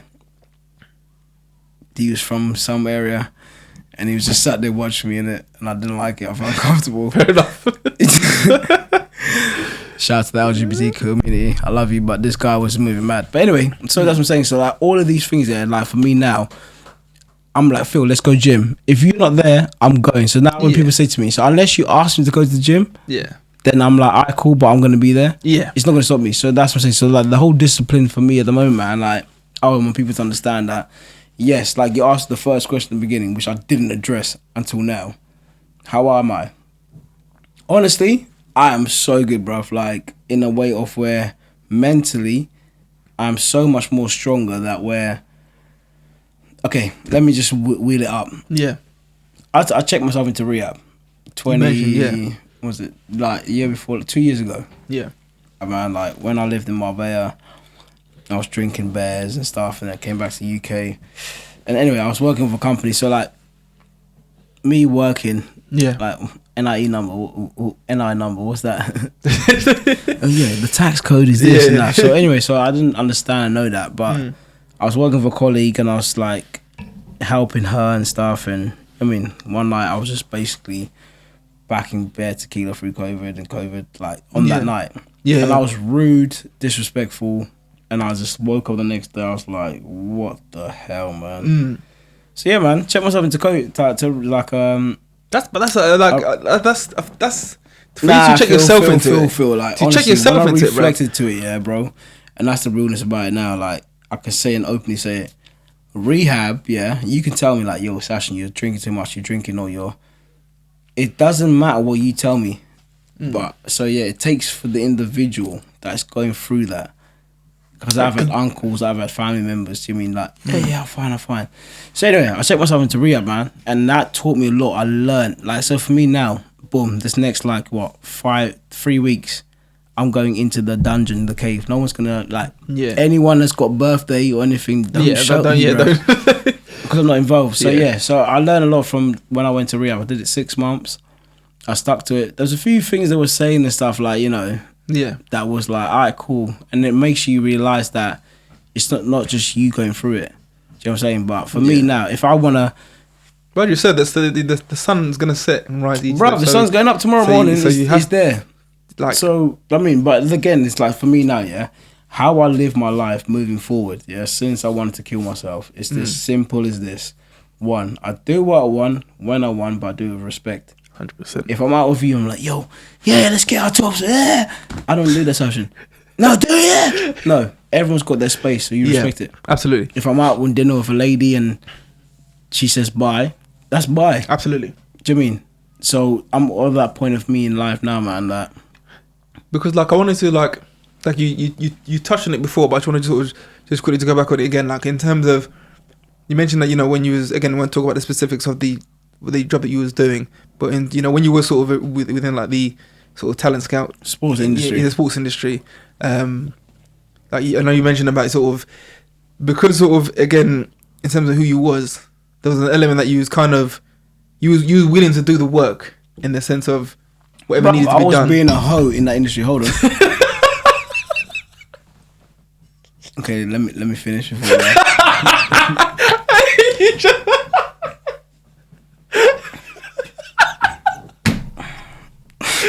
You know when you said like, my first thing was like... Nah, I'm serious face. I'm gonna just adjust. Okay, so when I said, "Hey, go and finish your laughter," that's what. Okay. I was being a hoe on the Friday. I'm joking. Nah, I was saying I was being a hoe. And what? Cinnamon bun? What? Them strippers have them dodgy names like cinnamon or sapphire or something. Go. Sapphire is a known rock from Uganda. That's why he had it in his head. But he's meant to say peaches, aloquacia, shaniqua, and Shanae. Yeah, it's not day. Wait. That's not Friday. Man's on the lie day. Yo, shout out to my guy. Anyway, I was being saying I was a whole like where mate. I was anywhere and everywhere. Someone said, "Yo, boom!" Like this person's there. This person's there. Like I was everywhere and anywhere. And that's what I mean. As in a whole where I had to be anywhere and everywhere. Yeah. But again, bro, like I've learned from the different companies. Like, mate, I worked at freaking a jeweler's, yeah, and I had contacts like my boys that were like just spending dough on just watches. Like, I'll bust you a little 10% tenders, and I'm like, yo, what 50 grand? Where's that little? So so then I've got a couple of friends from Liverpool, man. They are very, very nice people that collect debt on a very nice way. Like, all right, mate. What, man? What, mate? Are you serious, lad? I will go there anyway. Do you want me to get the? I was like, raw. I've got African brothers back home, bro. But yeah, again, the sponsorship, the visa is a bit long in it. Too expensive. Yeah, but anyway, no, real talk. So all of that stuff, bro. Like, yeah, people took advantage of me. I feel like, and that's the thing. Is where all these companies, man, like from working at Tesco's and Asda's and stuff just for like a week or two because man like Steve has got, I'm a supervisor, 20p more than me, like Sachin, nah bruv, don't talk to me like that, and I expose them in it. Like you can't be, a title doesn't mean nothing. Going back to my post about sacking, I went to a certain brand in London. Please talk on this. I went to, so basically obviously I used to work with Adidas, I'm Under Armour, Puma, Nike and that to help sponsorship deals for players. I'm not gonna say the brand and stuff because that's fine. The person that I know that got me it, she's a good friend of mine. Absolutely, yeah. The guy walked in, so basically when I lived in Marbella, man done well for himself, and then so I thought, you know what, let me go down. So I had the rollie on, my little presidential I got, all iced up, so I pulled down I wore trackies. I thought, I'm going in there because everything that you see, like even today, like it's real rep raw. I'm not gonna pretend or say stuff, I killed myself, but I didn't want to kill. No, I tried to kill myself. Yeah. Just for fun, for Instagram. So anyway, I had the watch on, but I covered it. Walked in, man like Richard, senior executive at whatever. Yeah. He's like, oh, hi. Is this Sachin? And I was like, nah, my name's Sachin. He's like, oh, but I saw on Instagram it's Sachin, Sachin. I was like, no, Sachin. It's like, well, same thing. I was like, your name's Richard, but I don't call you Dick. And everyone was like, and he's like, what? Do you not know who I am? I'm Richard, senior supervisor. If you're not, and he's like, do you see the Rolex on my arm? Like, this is date just 24. I was like, big man, this is a presidential gold, iced out. But hold on, no one cares. Thank you very much. And I left. And then she walked after me. She's like, mate, do you know, like, why did you, they're about to invest £25,000. I was like, look. If I sign my name now to this guy that can't respect my name. Yeah, at the very least. So everything that I'm doing now, like even with this whole, like me doing my climbing up the cheese crates in London, like zipline with the gherkin. I said it straight up, like I'm paying, I've donated £250 to myself. It's now to about £320, Yeah. If no one supports it, big man, I have to reach £1,000 in it. I don't care. At the end of the month, I'm gonna put in £1,000 to reach that. It's for a cause of people with miscarriages and stuff, and also cancer research because my dad lost his older sister last year, again November. So mad month. Ooh. So that's what I'm saying. So everything that I'm doing, like I'm cycling London to Brighton, Dimension. My granddad had it, man. I love that guy so much, and like I used to be like, he used to come home so like, Papa, can I go to Jeffreys Bay? I couldn't say the word Jeffreys Bay because I was like dyslexic, if that's a word. I wasn't, but apparently that's a word. So then he just knew me. So when he had dementia, I was the only child that he knew. So yeah, shout out to God who spent 10 minutes extra on me. All my cousins hated it. So that's what I mean. Dementia, I've always wanted to do something for him. But because of the past not being able to, so now I'm in that position to where, yeah, man. So I applied for this in like what, March, but because of the backlog, I wasn't allowed to do it. So yeah, so I didn't expect that. I'm climbing up the cheese grate on the 9th, 45,000 steps, and then 6 o'clock in the morning, I'm cycling London to Brighton. 45 miles, but I'm not gonna lie, big man. My uncle always said, don't bitch about it. Do you know what I mean? So the training and stuff I'm doing now, so I'm working 70 hours a week with this new career. I've trained to be a chef. Shout out again to my guy Kareem, man. The intense course, like, I'm telling you, bro, man. I can't wait to use that. Like, you bring that to fruition, man. That's gonna come up soon, and obviously he's gonna come to the next thing. Is about this guy Kareem, man. I met this Donny, fresh on the boat from Antigua.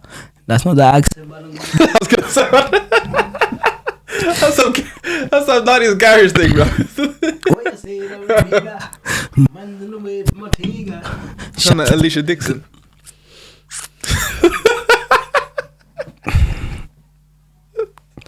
All right, fuck it. One block. What's that black girl? Which one? I'm just trying to cuss you as well. You said Alicia Keys. No, I thought Alicia Dixon. Same thing, no, black. It's not light skins. Mixed race. Hold on. I'm gonna find it now. I don't give a shit. Hold on. That girl. Miss Banks, bruv. I can't say Stefan Don because she's light. You're Miss Banks. I'll take that, man. I'll take that. Anyway, Mr. Alicia Dixon. I'm going back to being real, but nah. So, bro, yeah, all of this stuff I'm saying to you, like today, like realness of everyone, anyone that's going through anything in life, like Phil was talking about the anxiousness, like you haven't experienced it. Like, look, back in the day, I used to always use alcohol or something as my let go mechanism, man. And, you know, like you said, no one knew. But I was always that character where I've learned, yeah. I'm from Africa, same as you. Yeah. I go home, bruv.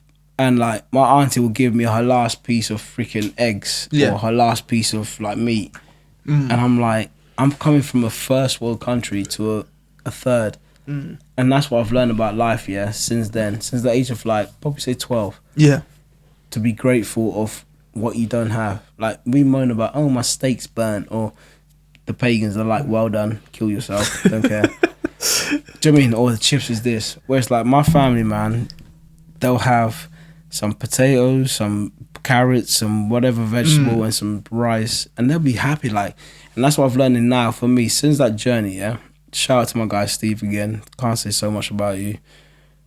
It made you realize that what you said to me earlier, bro, about the consequences that it creates from what you do. Yeah. As much as I didn't know I was appreciated, and like some people that reach out to me, no time for them because you weren't there for me in the get-go. It's a bandwagon thing. But it's the same people that was like, you know what I mean? Like, mate, I put up a thing, donate this, yeah? I've got 580 people look at my story. But no. Well, one person donated. Yeah. And I'm not here for it, and I'm not for that. I don't care. But at the same time, I'm here for a good cause. All the trolls I get every day, and brother, I'm gonna be real to you. Like today, I am tired. Like my uncle passed away yesterday. I've had to deal with my family, calling and stuff.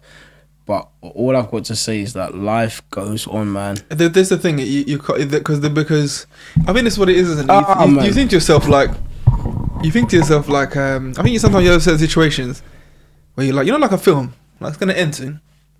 But with life, it is a case of like sometimes if you, and this is the thing about being in such a comfortable situation, sometimes where the detriment comes into it, because you get comfortable with that sense of comfortability, and a bit too comfortable to an extent where I don't know. It's like what would happen is that something bad would happen, and again, naturally, you kind of have this thing where it's like it's just happening to you, and immediately you kind of internalize it, and you're like, okay, I'm going through this and the other.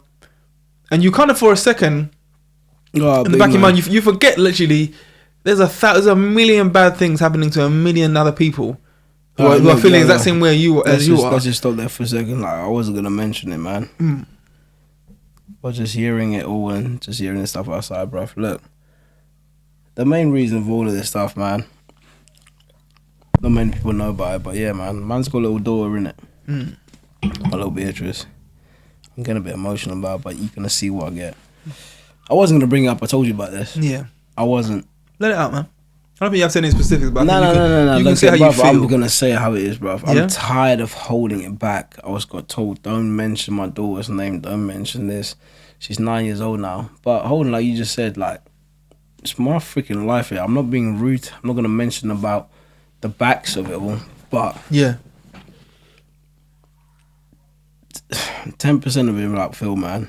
Like, it's been my daughter, man.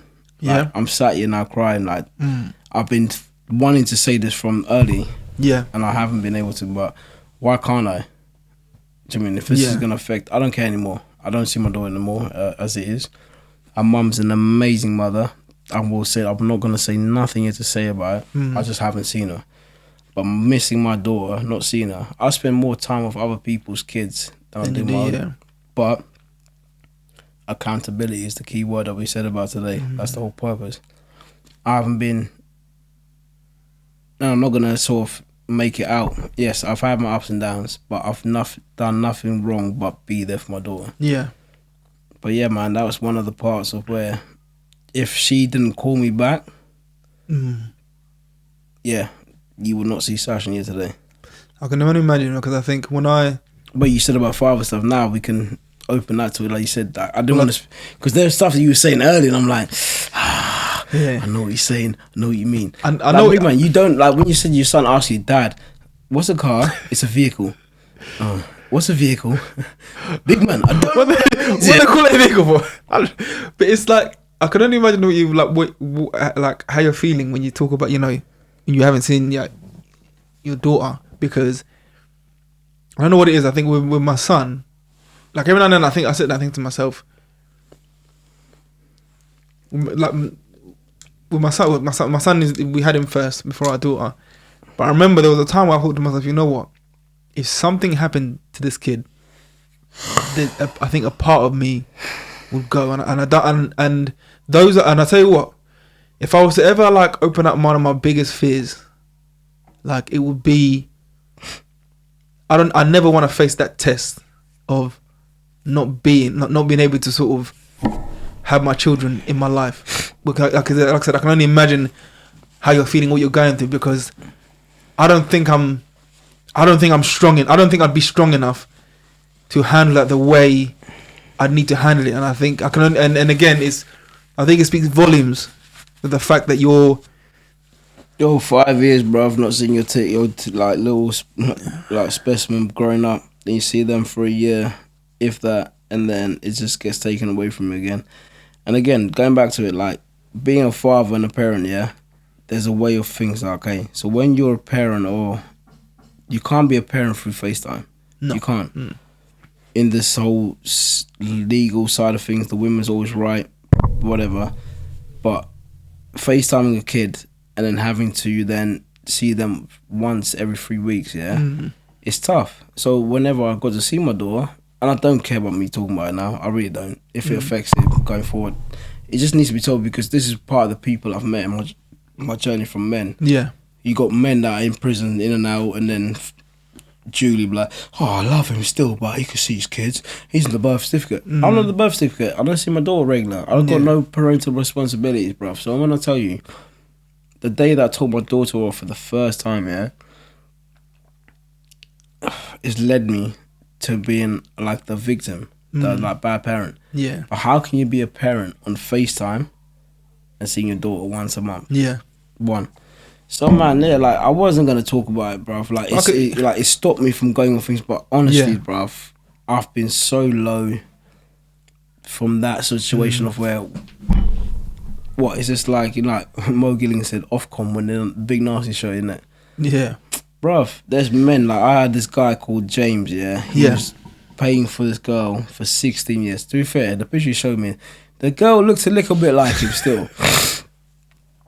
Nah, found out after 16 years, it's not his kid. So, that guy, like, bruv, he's not with us now anymore. He was in, like, the dad group that we're with. It was literally the year before I killed myself, like, I wanted to kill myself. Yeah, because he found out then, he called me up, I was like, Sash, you never know what. I was like, what? He was like, mate, Amy's not my daughter. I was like, what? Ooh. He's like, yeah. I was like, how are you? He's like, I'm fine. I was like, where are you? He's like, yeah, I'm just in London because he lived in London. I was like, alright, cool. I went to go see him, and then again, everything rosy, everything sweet. Like, you know, went for some food, chilled, had some vibes. Next day, his mum had like her friend's birthday, sort of like gathering. Never thought nothing. Left. 2 months later, his mum called me. And then he left a note saying like, look, for 16 years, I spent birthday trips, this and the other, days where, like months where she will go out, get whatever, and leave the kid with me. Yeah. Because it's my daughter. And then to find out that. So that's what I'm saying, man. Like, I don't care. And this is like, as you said, you can't be a parent through FaceTime because being a parent is more than just sort of, you know, biologically. Bruv, I'm not on the certificate, certificate, yeah, and I pay money, yeah. Some lady called me up from CSA. It's like, oh, you have to. And I was like, look, what's your name? She's like, oh, Sarah. It's like, Sarah, if I called you up, yeah, and said like, look, I've got a kid, you're the father. How does that define? Legally, I haven't got to do nothing. But my dad's always taught me, as a parent, you pay your responsibility. Like, big man, she's got my forehead, bro. Like, there's no denying it. If I go to court, there she is there, bro. Bless her, man. Yeah, the forehead is there. Like, no, she's got a nose. She does gymnastics, ballet. I'm like, yo, when you turn 16, you're doing rugby. I want you to get bust up. She's got this little Chinese kid in the class, and I went to a sports day last year. He's like, hey, Beatrice is nice. I'm like, move. And she wears these leggings, innit? Because we're African. She's got the. I was like, Beatrice, tuck your bum in. She's like, Dad, it's tucked in. I was like, tuck it in more. She's like, nah, man. Bruv, all these. I said to her, yeah. There's 3 black guys you love in life. It's your dad, your uncle, and your granddad. I don't want no roadman. You're Wagwan, my guy. You know what's funny? When you have a daughter, too, bro. When you have a daughter, yeah, that thing becomes techie because we're okay, I'll say straight, yeah. This guy, yeah, man, like Peter Andrews, you will never find him because he's not on social media. A granddad. I was there looking at Beatrice, yeah, and he's like, what you got? I was like, I've got a daughter, man. I want no boys. Like, I've got 3 grandsons. No, I told my son, the way you do it, yeah, is when you do it, when you get in there, the last go, you stick it in and then you go. He goes, wait. He goes, when you have a daughter, you've got to worry about all the other dicks. When you have a son, you've got to worry about 1 dick. Yeah. I was like, man, like, people move, bro. I don't need you this. When you have a daughter, yeah, it's because the thing is, when it's a boy, you're just like, yeah, crack on. When you have a daughter, like even me, like now when I pick up my kids from school, and Frank is just playing, and then Eden we're playing. There's so many things where I'm like, wait a minute, because I've got friends that are scumbags. So I'm like, so sometimes I can't help it. Sometimes I see a little boy do something, and I'm like, you're a future scumbag, but he's just a kid. She's like, one time, like, she had a bike, and this kid is like, can I have a go? I was like, nah, don't let him have a go. He's trying to sink his teeth in. Like, he's trying to see. I was only 3 years old, but for me that's enough. Like I'm like, yeah, back up, mate, get away, you know what I mean, sort of thing. But it's like, and the thing is, it's different. I guess it's difficult because Franklin is just a nice boy, so he doesn't like. He's for the most part, when if like another little girl speaks to him, he's just like. Do you know what I mean? So it's not even as if it's not even as if I can say, oh, nah, he's gay, bro. Little man is little man. It might be. It's not even as if like little man is like. Shout out to LGBT. He's going and speaking to you know, other little girls in his thing. Where it's like he's on his job. He's just doing his thing. Do you know what I mean? For the most part, he's just like having fun. He's just a little boy. You know what I mean? He just wants to play dinosaurs or Action Man or whatever. But when it's my daughter, I can't help but upgrade the situation to. Nah, wait a minute. Do you know what I mean? And it's like there's a part of me that. Oh hi, I am. What's her name? Her name's Eden. Oh hi, I'm Eden. Hi, do you want to play with me? What? What? Nah, don't tell him that. And there's an element like it's like as she gets older, I don't know what kind of dad I'm gonna be because for the most part now I just stare at them. I just stare at them until they go away. Yeah, bro. If the little one come out, I just look at him until it goes away. But big man, Bolden, when you understand this, yeah, like my daughter now, she's what? She's 9. It's the weird. Like for like 2 years, it's like, she's a dad. So she calls me Sachin dad, innit? And then she calls me daddy, or like in text. I'm like, nah, just call me Sachin. It just sounds weird. Yeah. But like these dons and people that talk to her, it's weird as well. So like, oh my god, I like fancy this guy at church, and I'm like, oh, is he from church? I was like, okay. But even I'm like, hold on, nah, I'm a church guy. I was amazing in life back in the day. But I'm like, okay, so what? And she's like, oh, he's 2 years older than me. I was like, oh, when I heard that, no. 2 years older than you. I don't care. It's like, if he's a church guy and he's 2 years older, it's like, Beatrice, no. And she's like, Dad, what do you mean? I don't care if it was Jesus in reincarnated. No. I don't care who it was. No. So like, what I said to her was like, I'm not involved. No, she was, what do you mean? I was like, my sister's like, oh my god, that's fine, it's amazing. Like my brother-in-law, Graham, he's so white in the nicest way, but he's so black. Mine busts jerk chicken, macaroni and cheese. You know, my man does jollof rice, better than. So anyway, all that goes down, but he's the most calmest, laid back guy that I've learned from. Where it's like going back to what I wanted to dress with you earlier, which I couldn't until I just thought, fuck it now. Absolutely, to say it. So with your kids, I wanted to be Beatrice's best friend. Yeah. But what I've learned now, like you said about the whole app thing, about for them to speak to you and talk to you. So Beatrice came and spoke to me about her boyfriend. She didn't talk to her mum about it because I was that friend. Yeah. But the balance I've learned now, I don't want to be her best friend because I don't want to hear like, oh dad, I just had sex with Jimmy. I'm like, do you mean? I don't know why Jimmy Neutron is in my man like Cornelius and them. I'm saying posh names, I'm manifesting it. Oh yes, I'm Jimmy from Cambridge. I'm a student from Oxford. Oh, I'm Cornelius from. They say no Tyrone. No. I'm not. Do you know? You hear me? No, see, I'm manifesting their names, bro. Oh, dad, this is Sam. He's from Harvard. Oh, okay. So anyway, see, I'm not saying no Tyrone, man like Eric, man. Was it Tyrese? Anyway, so when I go back to what you're saying about your daughter and your kids, you can't be their best friends. You have to let your kids know there's a level of being a father, and there's a level of being a level of being a parent. Yeah. Because when you let that whole boundaries go, innit, like mum will always be mum and you will always be dad, innit? But in the sense of where when they're at a party, like, Dad, I'm ill, I'm like, I've had a pill or something, I've had some weed or something, then they can call you. Yeah. Do you know what I mean? So that's what I'm saying to you. So as a parent, I've learned with my daughter, like, yes, I've been always fun dad. What do you need? It's like £50 I'm giving her for birth. Shouldn't do that, but I don't give a fudge. Do you know what I mean? She wanted a hoverboard, I got a hoverboard, she wanted this. I always do that things because that's my daughter, but then it's the discipline of having that. You can't spoil them because then they take advantage of it. Yeah. But when it comes to this whole, oh dad, this is Jamie, oh, okay. Or welcome Jamie, where are you from? Do you know what I mean? Or dad, I've had a cigarette. I want them to tell me these things, but that's the balance that I've learned with Beatrice. So the day that I told her off and she got upset. But again, you can't be a parent like, you mean? Well, there's one of the things, bro. Like it's that's one thing I had to kind of come to terms with a long time ago. Yeah, bro, as a parent, and I had to kind of say, like, I have to, like, I can't care whether or not my kids like me.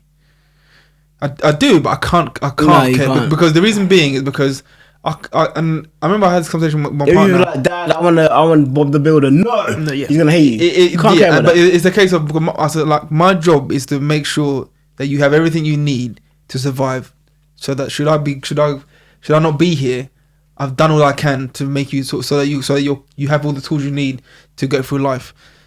Eventually, if I teach you the right things, then eventually you'll understand. Eventually you're gonna come to me and be like, yeah, I'll get it. But if I get to this point where I try to, because the truth is, most of the time they're gonna be like, I want to do this. I'm gonna be like, no, you ain't doing that. And it's a case of, one, I need to understand, it's not personal in a sense. I guess it is in a sense because you're my kid, but it's not because I just want to ruin your fun or whatever it is. None of that nonsense. But it's a case of, my job is not for me and you to be friends. That is a bonus, and I'd love us to have a great relationship. But my first priority is to make sure that you understand between wrong and right. You understand how to navigate between people. You understand that there are consequences to what you do, and I need you to understand what it is to be held accountable, and understand that at the end of the day, accountability. I don't know what it is yet, but yeah, it's the Omuntu app. There we go, boom. But like I need you to understand that at the end of the day, at the end of it, when everything's said and done, you got no one to blame but yourself. As you said, it's always gonna be your fault to an extent in terms of whatever happens in your life, because you're the only one who can fix it. So I need you to understand that. So if the price of that is that you grow up, if you're teenage years, thinking this guy is a prick, that's fine. I'm willing to, because the truth is, the love I have for you, it doesn't need. So for the most part, if you're getting a relationship with somebody, it's a conditional love in a sense of I need you to love me back for me to love you.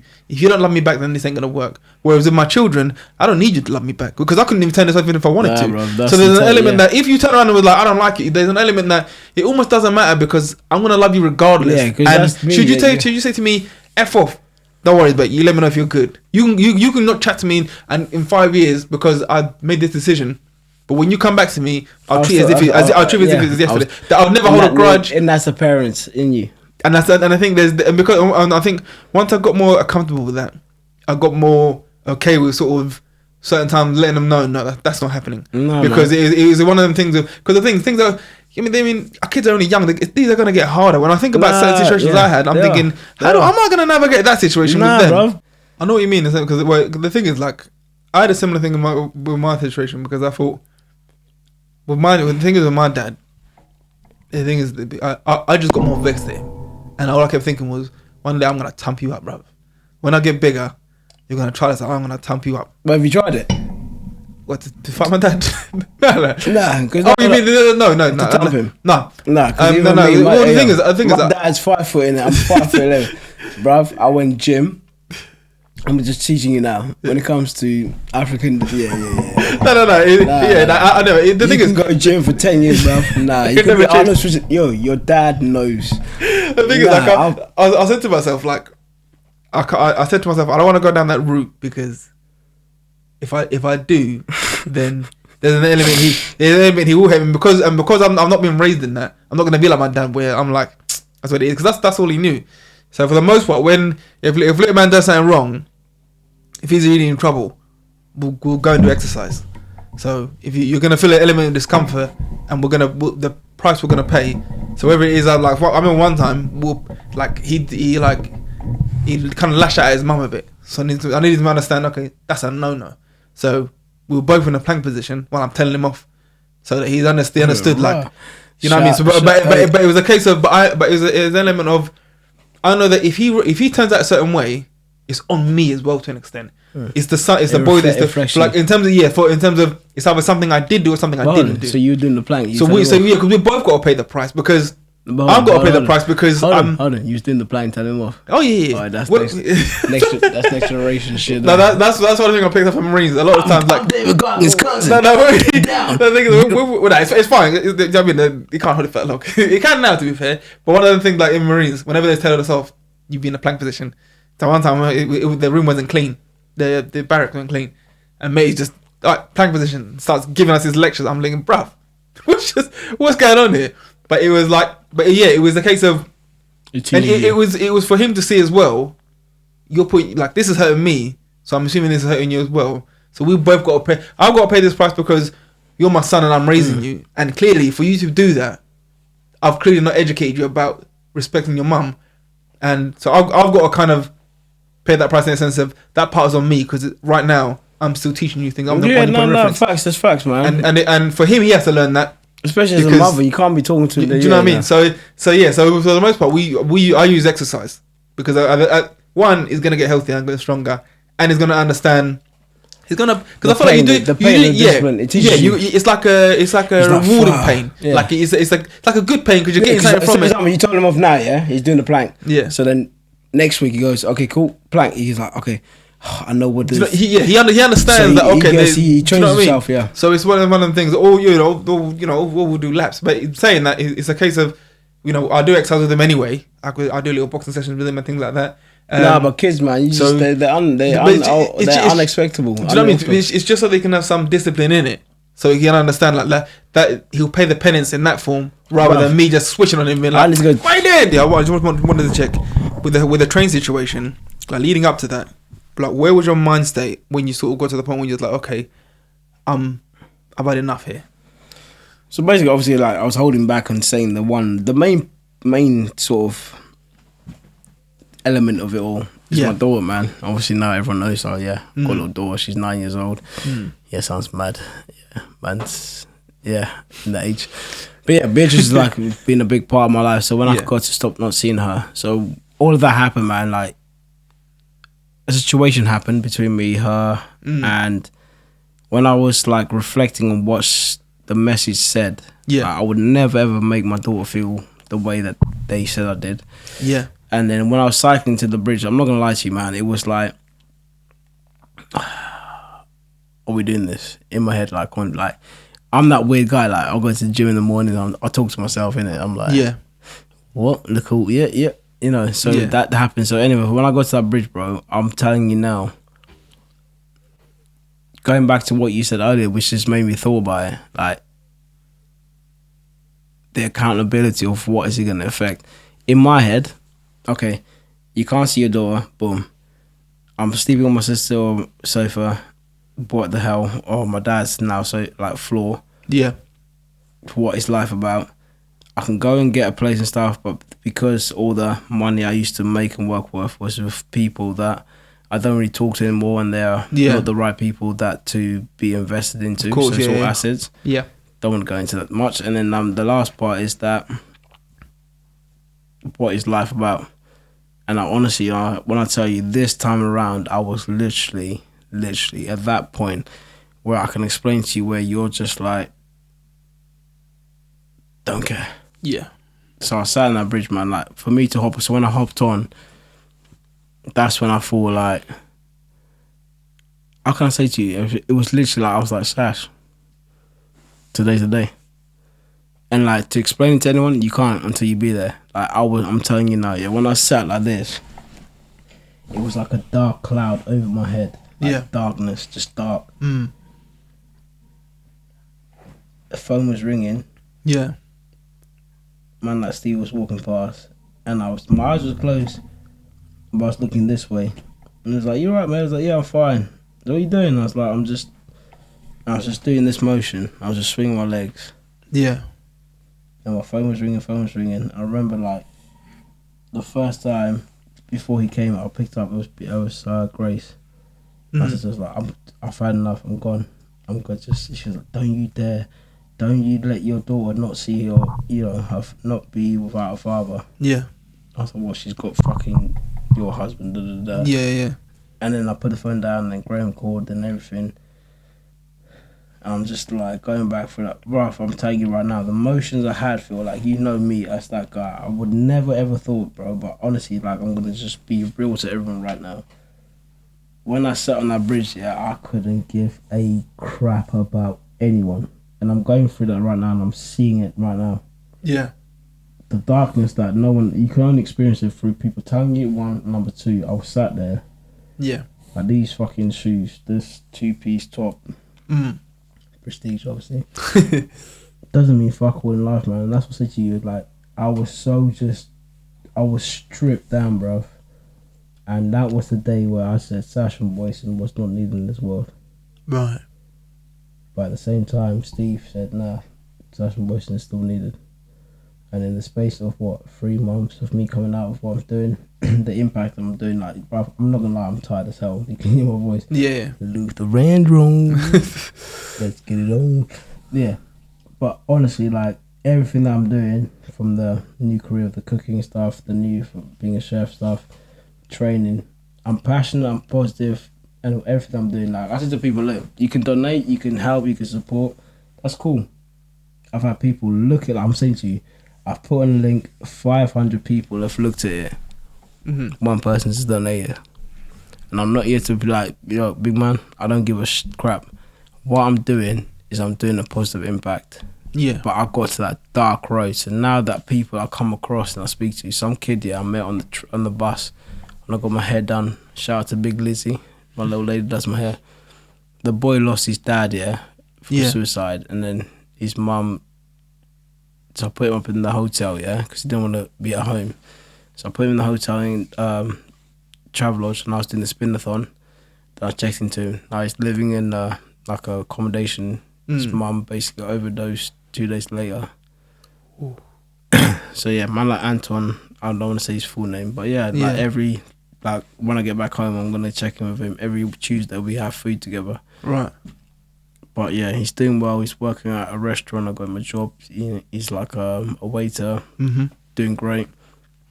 So yeah, man. Like, so I'm just saying, like, whatever journey everyone is going through, whatever you're doing, as a father, as a single man, as a single woman, stay to who you are. Do what you have to do, and stick to who you are as an individual. Don't let anyone ever tell you you're not nothing. Don't ever anyone tell you that you can't be anything. If you are good at speaking, talking, if you're good at OnlyFans or whatever you do your thing. No judgment. But just stick to your craft and stick to what you're doing. And when you get to that dark point, low point, Sachin at Boys1, slide into my DMs, man, and let's talk it out. Bruv, honestly, man, it's been a pleasure. Thank you so much for coming and sort of being open and sort of vulnerable. Thank and the you, fact man. that I'm like, I hope that I've sort of hope you felt this is like a safe space. This is number one. Number two, Kareem Roberts, get ready, bro. Because obviously our next journey of the chefing stuff. But like on a real man, like I said, I think especially someone like yourself. I've had 6 podcast people ask me to come on, and I said no. Like this one, bro, it means a lot to me, man. Like studying, it means a lot to me, man. Honestly, but for real, that you use, like I said, I would have thought to myself that Sachin, of all people, will be someone that could sort of open my eyes to really, because like I said, bro, I don't. Again, I admire your strength because I don't know. Really, I don't know if I took to that dark place, or even like even the situation of no, you haven't being away from your kid. Like, I don't know if I could really, if I'm strong enough to handle that. And to be honest, if I was ever if I could ever speak to God or life in wherever it is as a metaphor, I would not ask for that journey. I won't ask for that test. No, but you know why I say you haven't? Because what you told me earlier, like you're a clever guy. Because you like what. Should I go to... Nah, big man, I'm not... What? Auntie Shirley, Uncle Jim, and Cousin Steve's doing the bungee jump, and me? Nah, Uncle, I've got work. Oh, you can't do the feel. So wait, okay. If it's conscious Phil, big man, you know about this life, just say no. Okay, no worries, Phil. Next year, next year, sweet. So but it is that thing, but I think like this is. Nah, you're clever, man. This is what real strength looks like, man. I think being able to sort of come at the outside, talk about it, and like I said, bro, what you see is what you get with me. Do you know what I mean? But honestly, man, bruv, I'm honestly honoured, man. I appreciate. I'm looking forward to the next one, bruv. Man, like Kareem Roberts broke dinner. Let's get back at it. But yeah, now Phil, can I say one thing out? Everyone, like yesterday, obviously losing my uncle. The day before I lost him. And Phil knows this, like, was it like 1 o'clock on Sunday night? I was so tired, I was so done. And again, I'm not going to be here to sit and lie and talk bollocks or whatever, because I'm just saying how it is. I was close to just calling it another day. I've worked 2 weeks, 70 hours, doing this whole new career thing I'm doing, of this cooking stuff. I love it, I get it. The one person I miss, which everyone knows, is my little daughter, but the one person, and it's not just saying because he's my boy, because he's a dickhead, because he's better than me in the duggy. Don't laugh at that. Take it back. Take it back, boy. But nah, Phil, bro, honestly, bro. Like that day, like, I went to the gym because of you. And me as well. But because of you, saying like, yo, keep going, keep pushing, like. 100%, bro. Like, it's almost like you owe it to yourself, man, because like I think this, from what you've just done already in just this short space of time when you started this, I can only imagine what it's gonna be like in 5 years' time, and the people you would have touched. That's the scary part, man. It's such a I feel like at one point, if you keep going with this, at one point you're gonna think, I can't believe none of this nearly didn't happen. I've had people from Switzerland, Germany, Amsterdam, Canada, New Zealand, out Australia, fucking Oh mate, it's been mad. Like the reach is done, and I'm That's not what gonna I lie. mean, bruv. I think it's because I'm quite good looking. I think that must be it. 'Cause a couple of mums have messaged me like, "Hey, what I love about the most is like most of the time when people go on these journeys, they pay a price with a bit of them that is missing. But you seem to have kept all that energy that you had way back when we first met, and then some, as well as you've developed a sense of realism. I can't be Windows 95 with the back off, bro. I look at your TV. Your TV's a flash. If you had the big one with the back off, I'd be like, yo, Phil. But it's one of the things where, like, do you know what I mean? I think that's an accomplishment in itself, that you've come out the other side and you're still sashing. Yeah, 100%. But like I said, a lot of times, people, hey guys, you're still you. Do you know what I mean? In that sense, and I think, and now you're sort of, like I said, when I said, you know, it's an honor to watch you sort of let the world see just what you're capable of, and I think you owe yourself to just continue keep doing that, man. Honestly, like even people tell me I'm inspirational, that, but I appreciate you. Thank you. Keep going, man. Keep Shout going. out to the baby mama. But we're like looking forward to the next episode. Thank you, Phil, man. Kareem, bruv. Kareem. See you next time.